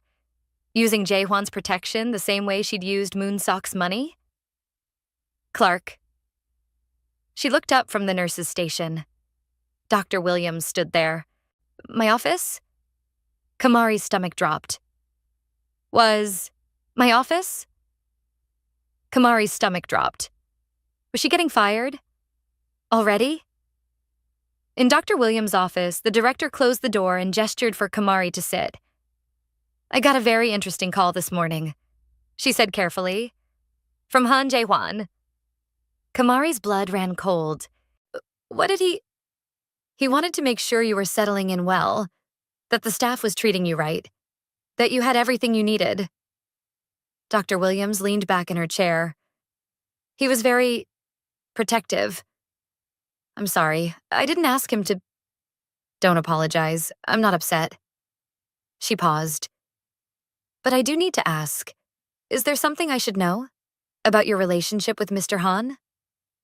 about why one of Atlanta's most powerful men is personally invested in a new nurse's welfare. Kamari's throat went tight. It's complicated. I'm sure it is. Dr. Williams's voice was kind. Look, I don't care about your personal life, but if there's anything that could impact your work here, if you're in danger, if someone's pressuring you, I need to know. I'm not in danger. And he's not. We're not. She stopped. What were they? He helped me leave a bad situation. That's all. And now he's calling your boss to check on you? He's protective. That's one word for it. Dr. Williams studied her. Kamari, you're a great nurse. Your skills are exceptional. But I've been doing this long enough to recognize when someone's running from something. Or someone. The understanding in her voice made Kamari want to cry. I'm not running anymore, she said quietly. I'm trying to stand still for the first time in my life. To figure out who I am when I'm not trying to please everyone else. Dr. Williams nodded slowly. Okay, I respect that. But if you need help, if things get complicated, my door is always open. After she left, Kamari pulled out her phone, sent a message to Jaewon. Stop calling my boss. She needed to know you're worth protecting. I can protect myself. Can you? The question hung there, unanswered. 1 week later, Kamari was 3 weeks into her new life when Moon-seok showed up at the hospital. Talk. Every muscle in her body went talk. Every muscle in her body went rigid. Get out. Kamari, please, just 5 minutes. I said get out. She stood, putting the table between them. You're not supposed to be here. I'm not leaving until you listen. Should I call security? Or do you want to leave with your dignity intact? Moon-seok's expression shifted. Less pleading. More desperate. My father cut me off. Removed me from the business. All because of those files your boyfriend gave him. He's not my boyfriend. And those files were the truth. Truth? Moon-seok laughed bitterly. The truth is you destroyed my life for revenge. You and Jaehwan, you planned this. I didn't plan anything. You destroyed your own life by stealing from your family. She crossed her arms. And by treating me like I was lucky you wanted me. I never said that. You didn't have to. Every time you cheated. Every time you made me feel small. Every time you told me to close the door while you fucked someone else. You said it loud and clear. He flinched. Good. I made mistakes. You made choices. Own them. Fine. I made choices. Bad ones. I hurt you, I know that. He moved closer. But I'm trying to fix it. I'm in therapy. I'm trying to be better. For who? The question seemed to catch him off guard. For you. For us. There is no us, Moon-seok.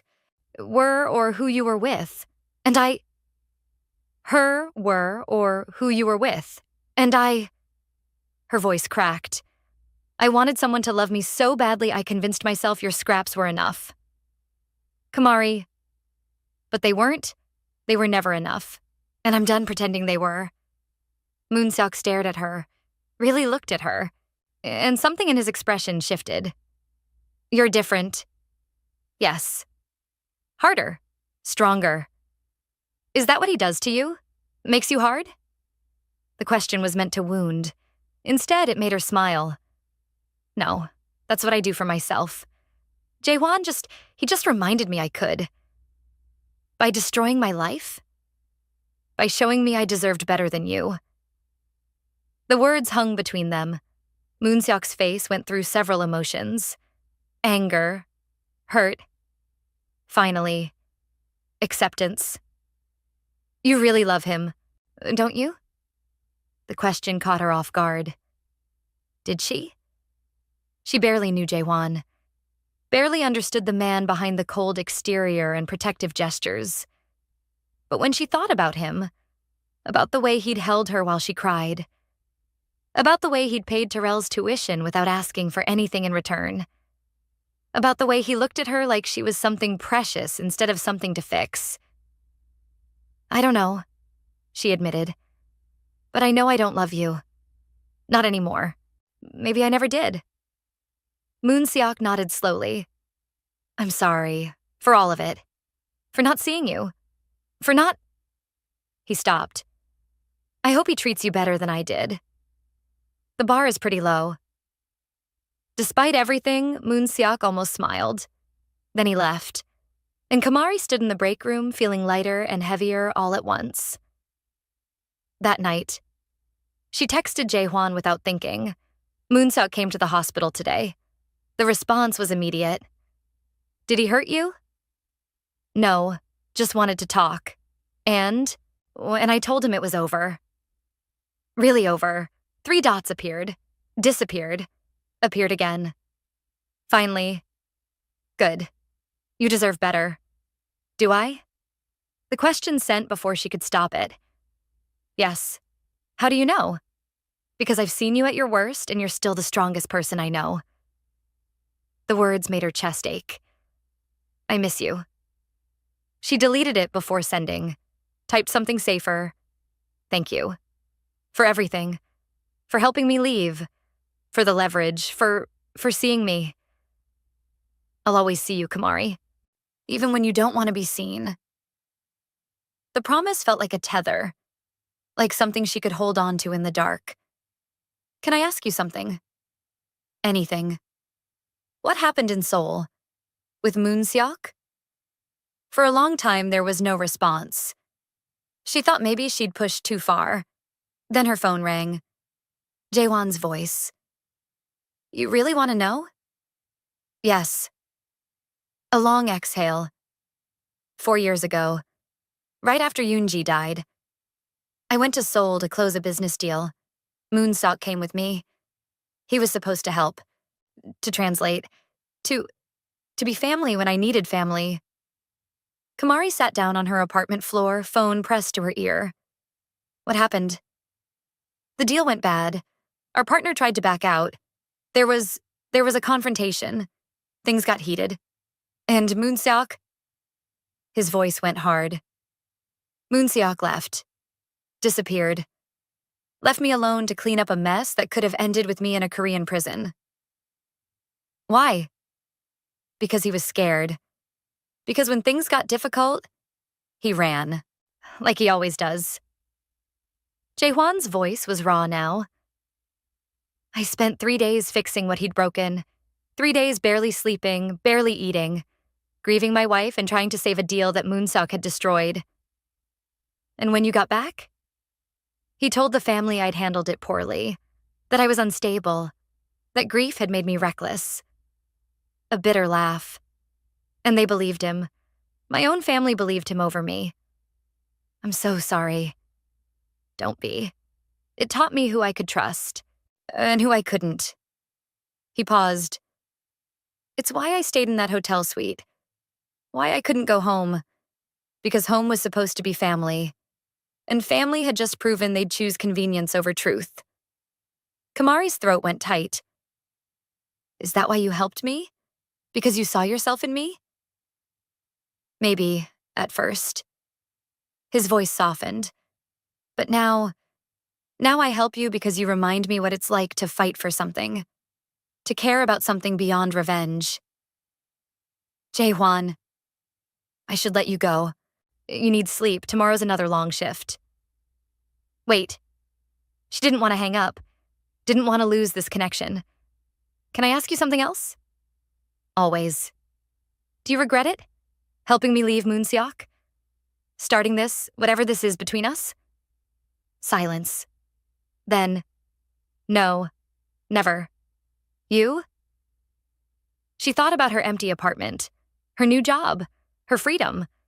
Thought about the cost, her family, her old life, the safety of knowing what to expect even when it hurt. No, she whispered. I don't regret it either. Good. Neither of us should. A pause. Sleep well, Kamari. You too. But neither of them hung up. The silence stretched. Comfortable. Connected. Finally, Jaewon spoke. I'm still here, watching, even when you don't see me. Even when you think you're alone. I know. Does it bother you? It should. She smiled in the darkness. But it doesn't. Good night, Kamari. Good night. She hung up. And for the first time since leaving the Han estate, she didn't feel alone. 2 days later, Kamari was mid-shift when her supervisor found her. Clark, there's someone here to see you. Says it's urgent. Her stomach dropped. Not Moonseok again. Please not Moonseok. But when she walked to the waiting room, it wasn't Moonseok. It was her brother. Terrell stood there in his Clark Atlanta hoodie, looking lost. Rari. The childhood nickname made her chest ache. Terry, what are you doing here? I needed to see you. He looked around at the busy emergency room. Can we talk? Somewhere private? They ended up in a consultation room. Small, sterile, designed for delivering bad news. What's wrong? Kamari asked. Is Mama okay? Naomi? They're fine. I mean, Mama's mad at you. But that's not... He stopped. Started again. Why did you pay my tuition? The question caught her off guard. What? $18,000. The school said it was paid in full. Cash transfer, and Mama thinks... He couldn't finish. Mama thinks I'm doing something shameful to afford it. Terrell's expression confirmed it. Are you? The question hurt more than it should have. No, someone help me. That's all. Who? A friend. What kind of friend has $18,000 just lying around? The kind who doesn't want to see you drop out because of me. Terrell studied her. He'd grown since she'd seen him last. Taller, more serious, almost a man now. Moonseok's uncle paid it, didn't he? Kamari didn't answer. Mama says you left Moonseok for him. That you and him are... We're not anything. The lie tasted bitter. He helped me leave a bad situation. He paid your tuition so Moonseok couldn't use it as leverage against me. That's all. That's all? Terrell's voice rose. Rari, do you know what people are saying? About you? About our family? I don't care what people are saying. Well, I do. He was angry now. I go to class and people whisper. They know you left Moonseok. They know about whatever you're doing with his uncle. It's embarrassing. The word hit like a slap. I'm embarrassing you. That's not what I... No, that's exactly what you meant. She stood. I spent 3 years being humiliated by a man who cheated on me constantly. 3 years making myself smaller so his family would accept me. 3 years being told I should be grateful for abuse. And now you're standing here telling me I'm embarrassing you? Rari, I'm done, Terry. Done being what everyone else needs me to be. Done sacrificing my dignity so other people can be comfortable. Her voice shook.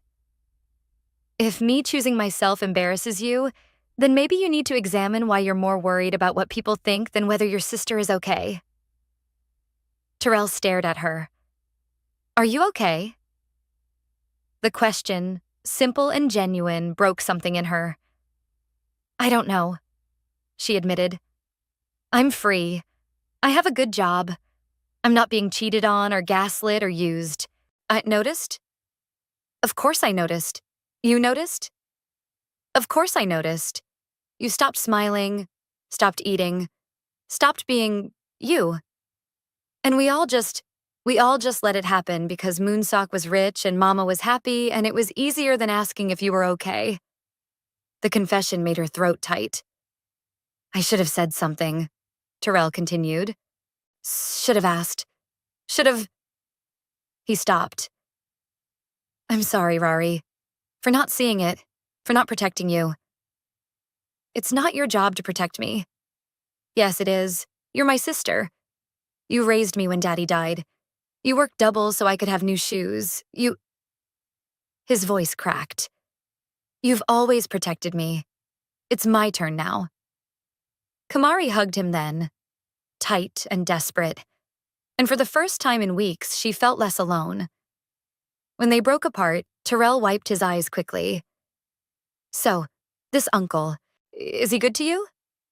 He's complicated. That's not an answer. He sees me, really sees me, not what he wants me to be, not what I can do for him, just me. She smiled. And he paid your tuition without me asking, without expecting anything in return. Okay, then he can't be all bad. Terrell paused. But if he hurts you, I don't know what I'll do, but it'll be something. Despite everything, Kamari laughed. Noted. After Terrell left, she pulled out her phone. My brother came to see me. Wanted to know if you were good to me. What did you tell him? That you're complicated. Fair assessment. What did he say? That if you hurt me, he'll do something about it. I like him already. Kamari smiled. Me too. 1 week later, it was her day off when everything changed. Kamari was at the grocery store debating between instant ramen and actual vegetables when her phone rang. Unknown number. She almost didn't answer. Hello? Kamari Clark? A woman's voice. Professional. Concerned. Yes? This is Grady Memorial Hospital. You're listed as the emergency contact for Sandra Clark. The world tilted. What happened? Your mother was brought in an hour ago. Heart attack. She's stable, but we think you should come. Grady Memorial Hospital felt different when she wasn't wearing scrubs. Kamari walked through the emergency department doors as a visitor, not staff, and the familiar smell of disinfectant and anxiety hit differently. Her mother was in cardiac ICU 3rd floor. The elevator ride felt endless. When the doors opened, she saw them immediately. Her sister Naomi, pacing, phone pressed to her ear, and standing against the wall, arms crossed, looking like judgment personified. Her Aunt Carol, her mother's sister, the one who'd always made it clear that Kamari was too dark, too big, too much. Naomi saw her first. Kamari. Relief flooded her face. Oh, thank God. I've been trying to call. I changed my number. I know. Terry told me. Naomi grabbed her hands. Mama's stable. They did an angioplasty. 2 stents. She's sedated right now, but the doctors say she'll be okay. Kamari's knees nearly gave out. Okay. Her mother would be okay. Can I see her? In a minute, Naomi glanced at Aunt Carol. They're limiting visitors right now. Translation? Aunt Carol didn't want Kamari here. She's my mother. She's the woman you gave a heart attack to. Aunt Carol cut in, voice sharp, cold. Do you have any idea what you've put her through? The stress? The shame? I didn't give her a heart attack. You abandoned your family, left a good man for whatever you're doing with that other man. Your mother has been sick with worry for weeks. And now... Her voice broke. Now she's lying in that bed fighting for her life because of you. Each word was designed to wound, and they hit their mark. That's not fair, Naomi said quietly. Kamari didn't what? Didn't humiliate this family? Is again? That's what you do, isn't it? Run again? That's what you do, isn't it? Run when things get difficult? I didn't run. I left. There's a difference. Not to your mother. Not to the woman who raised you, who sacrificed everything. Sacrificed? The laugh that escaped Kamari was bitter. She told me to apologize to a man who cheated on me. Told me it was my fault he looked elsewhere. For myself? Kamari moved closer. I spent for myself? Kamari moved closer. I spent 3 years being told I should be grateful for abuse. 3 years shrinking myself to fit into spaces that were never meant for me. And the one time I chose myself, the one time, you all act like I committed a crime. You broke up a family. Moonsock broke up that relationship when he couldn't keep it in his pants. Both of you stop. This isn't helping. The ICU waiting room had gone quiet, other families watching the drama unfold. Naomi stepped between them. Both of you stop. This isn't helping Mama. You're right. Aunt Carol straightened her jacket. What would help is if she left, before she causes more damage. I'm not leaving. Yes, you are. You've done enough. Your mother doesn't need. My mother gets to decide that. I leave. I'm staying. For a moment she leave, I'm staying. For a moment she thought Aunt Carol might physically throw her out. Then a nurse appeared. Family of Sandra Clark? She's awake. Asking for someone named Kamari? Every eye turned to her. Aunt Carol's expression was poisonous, but Kamari ignored her and followed the nurse down the hall. Her mother looked small in the hospital bed, smaller than Kamari had ever seen her. All the sharpness, all the criticism, all the fight. Gone. Replaced by fragile humanity and the steady beep of heart monitors. Mama. Sandra's eyes opened, focused on Kamari, and filled with tears. Baby. The endearment nearly broke her.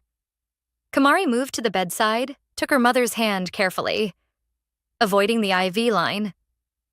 I'm here. I'm right here. I thought... Sandra's voice was weak, hoarse. I thought you'd left for good, that I'd never see you again. I wouldn't do that. Wouldn't you? Her mother's grip tightened. You changed your number, cut us all off. I thought I'd lost you. Guilt crashed over Kamari like a wave. I needed space. I know what you needed. Sandra's eyes closed. I know what I said to you. About Moonsock. About being grateful. A tear slid down her cheek. I was wrong. The admission shocked Kamari into silence. I was so wrong, baby. I wanted you to have security. To have what I never had. Your daddy died and left us with nothing. Nothing. And I spent years scraping by, working 3 jobs, watching my babies go without. Her voice cracked. When Moonsock came along with his money and his family, I thought you'd won the lottery. I thought you'd never have to struggle like I did. So you told me to accept being cheated on? I told you what I wish someone had told me. Sandra looked at her. Your daddy wasn't faithful either. Did you know that? Kamari's world tilted. What? He had someone else. For years. I knew, everyone knew. But I stayed because I had 3 kids and no education and no options. Fresh tears fell. And when he died, all I could think was, at least my daughters won't have to make that choice. At least I can teach them to be smart, to hold on to security even when it hurts. Mama, but I didn't teach you to be smart. I taught you to be small, to accept less, to be grateful for scraps. Sandra's hand squeezed hers. And when you finally stood up for yourself, when you finally chose your own dignity over security, I punished you for it, because it reminded me I never had the courage to do the same. Kamari couldn't breathe. All this time, all the criticism, all the pressure to stay with Moonsock. It had never been about Kamari at all. It had been about her mother's regrets. I'm sorry, Sandra whispered. I'm so sorry, baby, for making you think you weren't enough, for not protecting you, for everything. The tears came then, hot and fast and 3 years overdue. I needed you to be on my side, Kamari choked out. When I called you crying, when I told you what he did, I needed my mother and you. You blamed me. I know. God, I know. Sandra was crying too. And I'll regret that for the rest of my life. But Kamari, she pulled her closer. I'm on your side now. I'm here.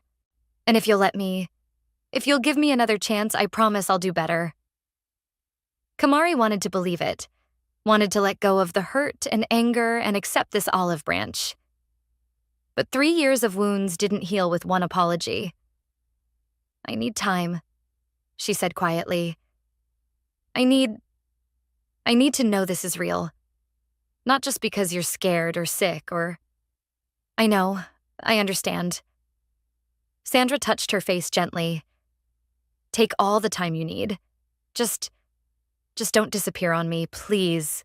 I can't lose you. You won't. Kamari meant it. I'm right here. They sat in silence for a moment. Just breathing. Just being. Then Sandra spoke again. This man, Moonseok's uncle, is he good to you? The question surprised her. Yes. Do you love him? Did she? I don't know. Maybe it's complicated. Love usually is.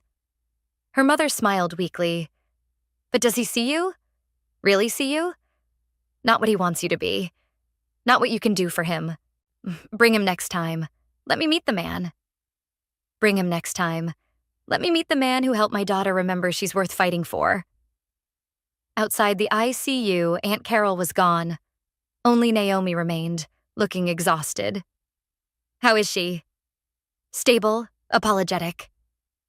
Kamari sat beside her sister. Did you know about Daddy? Naomi's expression said she did.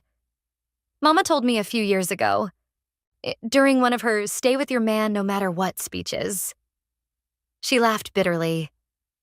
I think she realized how messed up it sounded when she said it out loud. Never brought it up again. Why didn't you tell me? Because you were already drowning with Moonseok. I didn't want to add more weight. Naomi took her hand. I should have said something anyway. Should have told you to leave him. Should have. You were dealing with your own life, your own kids. It's not your job to save me. You're my sister. It's exactly my job. They sat in silence for a moment. Then Naomi spoke. So, Han Jae-won. Despite everything, Kamari almost smiled. What about him?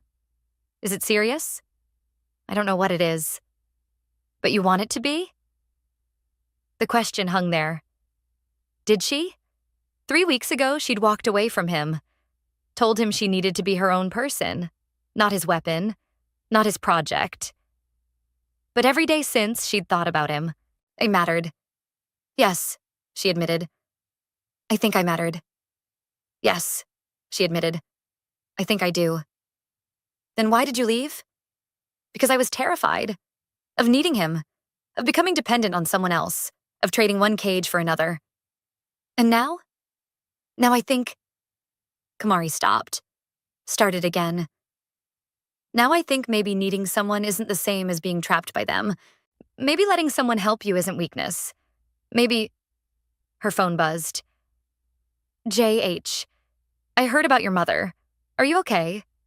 How did he always know? I'm at the hospital. She's stable. Do you need me there? The question made her chest tight. Did she? 3 weeks ago, she would have said no. Would have insisted she could handle it alone.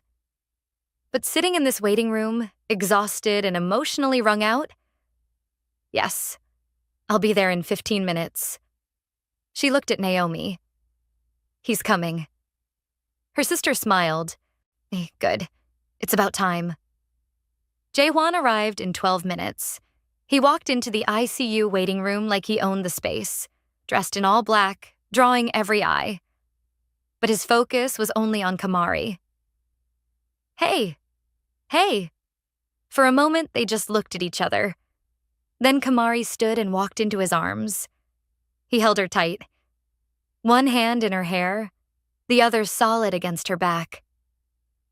I'm here, he murmured. I've got you. And for the first time in weeks, Kamari let herself believe it. Kamari, her new number. Guilty. Naomi Kamari, her new number. Guilty. Naomi extended her hand. Naomi, And if you hurt her, I have 3 kids under 5 who will use you as a jungle gym. Despite everything, Kamari laughed. Jaehwan shook Naomi's hand solemnly. Noted. They sat together in the waiting room. Jaehwan's presence somehow making everything feel more manageable. How's your mother? He asked quietly. She apologized. For everything. Said she was wrong. Do you believe her? I want to. Kamari leaned against him. But 3 years of hurt doesn't disappear because she's scared. No, but it's a start. They sat in comfortable silence. Then Naomi's phone rang. She answered, listened, and her expression shifted. Kamari, that was Terry. He said... She looked at Jaehwan. He said Moonseok is here, in the hospital, looking for you. Kamari's blood ran cold. Why? I don't know. But Terry's trying to stall him in the lobby. Jaehwan stood immediately. Stay here. No, Kamari. His voice was firm. Your mother just had a heart attack. You're exhausted. You don't need to deal with Moonseok right now. And you do? Yes. His smile was sharp. I've been waiting for an excuse to finish what I started at that restaurant. Don't take this from me. Despite her fear, Kamari almost smiled. Don't hurt him. I'll be gentle. Liar. But she let him go anyway. In the lobby, Moonseok was arguing with Terrell. I just need 5 minutes with her. She doesn't want to see you. That's not your decision to make. Actually, Jaehwan's voice cut through the argument. It is. Moonseok spun around. What are you doing here? Same thing you are, except I was invited. This is between me and Kamari. There is no you and Kamari, not anymore. She made that clear. Multiple times. Jaehwan moved closer. So, whatever you came here to say, whatever apology or manipulation you've rehearsed, save it. I'm not leaving until I see her. Yes, you are. Moonseok's hands clenched into fists. You think you've won? You think destroying my career, taking her from me, ruining my relationship with my family? You think that makes you better than me? I don't think I'm better than you, Moonseok. I know I am. Jaehwan's voice was cold. Because when someone I care about tells me no, I listen. I don't show up at their mother's hospital room to make it about me. You care about her? Moonseok laughed bitterly. This is about Seoul, about getting revenge on me. Admit it. Seoul was 4 years ago. I've moved past it. Have you? Moved past... Moonseok's voice rose. You ruined my life over what happened there. Over one mistake. You left me in a foreign country to deal with your mess. You lied to our family about what happened. You made me look unstable so you could save face. Jaehwan's voice was deadly quiet. That wasn't one mistake. That was a pattern. The same pattern that made you cheat on Kamari. The same pattern that makes you show up here now, demanding access to a woman who's told you she's done. I love her. You love the idea of owning her. There's a difference. The truth of it hung in the air. Moonseok looked between Jaehwan and Terrell. Outmatched. Text her. Show up at her work or her home, text her. Show up at her work or her home or anywhere else. I will make what I did to your career look like a kindness. Do you understand? Moonseok's face went pale. Then he turned and left. Terrell let out a breath. Damn. Language, Jaehwan said mildly. You're not my dad. Thank God for that. He looked at Terrell. You did well, stalling him. Yeah, well, that's my sister up there. Nobody gets to mess with her. Terrell studied Jaehwan. Even you. Especially me. They stood there for a moment. 2 men who loved Kamari in different ways, coming to an understanding. You really care about her, Terrell said. Not a question. Yes. Enough to let her go if that's what she needs? The question hit harder than Jae-hwan expected. Yes, he admitted. If that's what she needs, but I'm hoping she needs me to stay. Terrell nodded slowly. Okay then. What happened? He's gone, and he won't. What happened? He's gone, and he won't be back. Relief flooded her face. Then she looked at his hands, at the tension in his shoulders. You didn't hit him. I wanted to, but I thought you'd prefer I didn't start a fight in your mother's hospital. His smile was wry. You're welcome. Despite everything, Kamari laughed. Then the laughter turned to tears, and Jae-hwan was there, pulling her close, letting her fall apart in his arms while Naomi and Terrell gave them space. I'm tired, she whispered against his chest. I'm so tired of fighting. Then stop. I can't. Yes, you can. You can let me fight for you for once. You can let your family help you. You can stop carrying everything alone. I don't know how. You start by admitting you need help, and then you accept it when it's offered. She pulled back to look at him. Is that what you're offering? Help? I'm offering whatever you need. Protection, support, a place to fall apart when it gets too heavy. His hand cupped her face. I'm offering to be someone you can count on, if you'll let me. And what do you get out of it? You. The answer was simple. Honest. I get to keep you, in whatever way you'll let me. Kamari's breath caught. I walked away from you 3 weeks ago. I know. I said I needed to do this alone. You did. And you have been. You got a new job, a new apartment. You've stood up to your family, to Moonseok, to everyone who tried to make you small. His thumb brushed across her cheekbone. You've proven you can survive alone. Now the question is, do you want to? The honest answer terrified her. No, she whispered. I don't want to be alone anymore. Then don't be. But what if I need you too much? What if I become dependent? Then I'll remind you how strong you are. I'll push you to keep growing. He stopped, started again. I'll be what Yoonji needed me to be, and I wasn't. Present, attentive, someone who sees you even when work is demanding or life is hard. The vulnerability in his admission made her chest ache. I'm scared, she admitted. So am I. Of what? Of caring about you as much as I do. Of needing you. Of losing you the way I lost her. His voice roughened. But I'm more scared of letting fear keep me from trying. Kamari looked at this man who'd saved her and challenged her and seen her when no one else did. This man who'd paid her brother's tuition and threatened his own nephew and stood in a hospital lobby sending Moonseok away so she wouldn't have to. This man who'd lost his wife and couldn't sleep in his own home but showed up anyway when Kamari needed him. Okay, she whispered. Okay? Okay, I'll stop fighting this. Okay, I'll let you help me. Okay, She took a breath. Okay, I'll try. With you. With us. Whatever this is. The smile that crossed Jae-hwan's face was worth everything. Thank God. Because I've been miserable for 3 weeks. Despite her tears, Kamari laughed. Just 3 weeks? Fine. 4.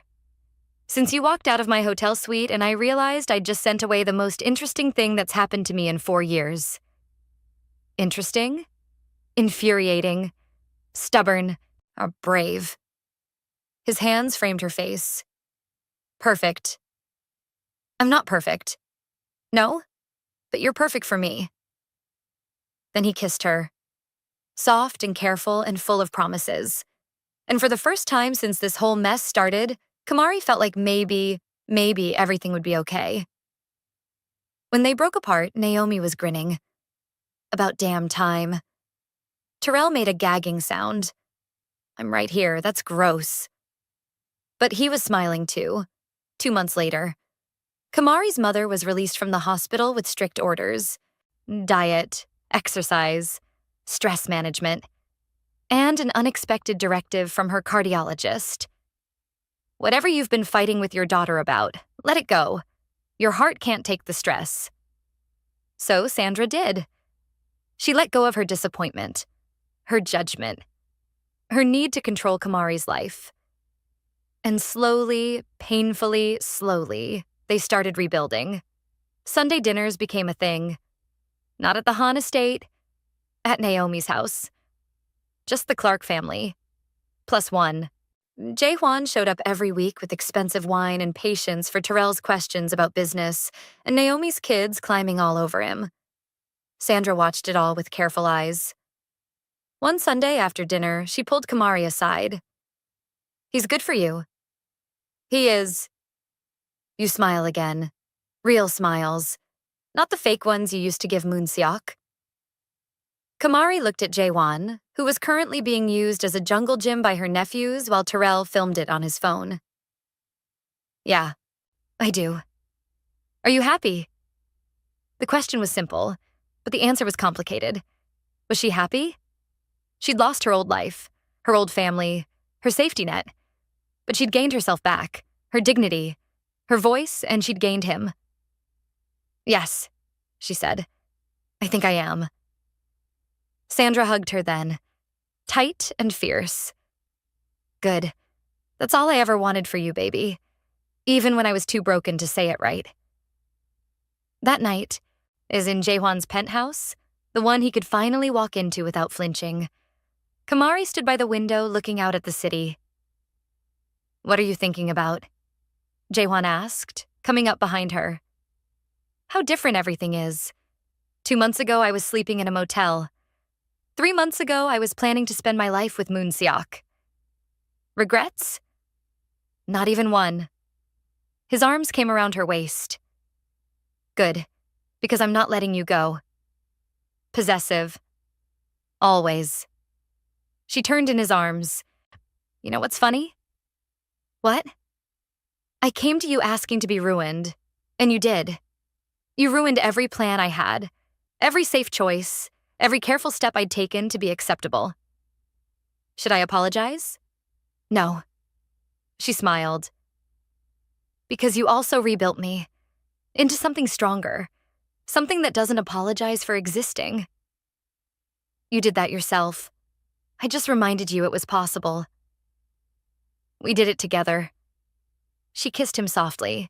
"And I think I'm ready." "Ready for what?"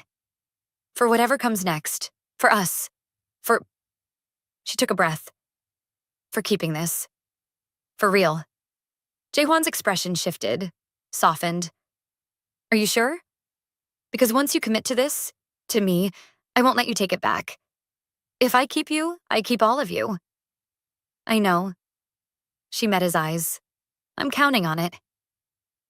His kiss was different this time. Deeper. A promise instead of a question. When they broke apart, both breathing hard, Jae-hwan rested his forehead against hers. "I love you," he whispered. "I didn't plan to. Didn't want to. But I do." The words hit her chest like lightning. "I love you too." The admission felt like freedom. Even though you're controlling and overprotective and perfect for you? Exactly. They stood there in the window, wrapped around each other, while the city glittered below. And for the first time in her life, Kamari wasn't afraid of needing someone. Because this was different. If this was choice, not obligation. This was partnership, not possession. This was love, real and messy and imperfect, and it was hers to keep. 6 months later, the Han family's Sunday dinner was different now. Min Seo still organized them, still desperately tried to keep everyone connected. But the dynamics had shifted. Moon Seok had moved to New York, started over with a new job. New life, new therapist. He sent Kamari a text once. Simple. "I hope you're happy. She was. Dongmin and Mrs. Han had accepted, grudgingly, that Jae-hwan and Kamari were together, that this wasn't a phase or revenge or scandal. It was real. And at this particular Sunday dinner, Jae-hwan had an announcement. "I'm selling my stake in the family business." The table went silent. Dongmin set down his fork carefully. "Why?" "Because I'm tired of being tied to something that only brings pain. Tired of fighting battles that ended years ago." He looked at his brother.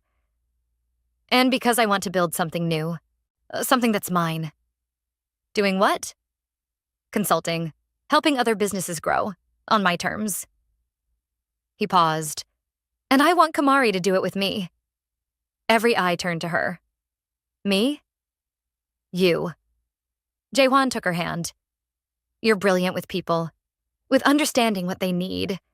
You could help me build something good, something that matters. I'm a nurse. You're more than that. You're—" He stopped. Started again. "You're my partner. In everything. If you want to be." The offer hung in the air. Kamari looked around the table, at this family that had once made her feel less than, that now watched her with cautious respect, at Min Seo, who was smiling, at Terrell, who'd come as her +1, nodding encouragement, at Jae-hwan, who was offering her a future she'd never dreamed possible. "Yes," she said, "I want to be." His smile was brilliant, and as Sunday dinner dissolved into celebration and plans and Terrell demanding details, Kamari thought about that night 3 months ago, when she'd shown up at Jae-hwan's hotel suite drunk and desperate, asking to be ruined. He'd kept his promise. He'd ruined her old life, her old self, her old acceptance of less. And in the ruins, they'd built something new, something strong, something theirs. "What are you thinking?" Jae-hwan whispered against her ear. "That you kept your promise. You ruined me. Regrets?" Kamari looked at him. At this man who'd seen her at her worst and chosen her anyway, who'd protected her and pushed her and loved her through the rebuilding. "Not even one," she whispered. "You ruined me. And then you kept the pieces. Just like you said you would. Always," he promised. "I'll always keep you." And he did. So, Kamari got her happy ending. She got the man, the independence, and the revenge. But here's my question for you. Do you think Moon Seok actually changed? Like, is he in New York genuinely healing? Or is he plotting his comeback? I need your theories in the comments. Also, if you made it all the way to the end of this story, you're officially part of the Ride or Die crew. Subscribe if you haven't already, because I've got more stories like this coming. And hey, if you know someone who needs to hear Kamari's energy right now, someone who needs permission to choose themselves, send them this video. Sometimes we all need a reminder that walking away is an option. All right, I'll see you in the next one. Stay dangerous.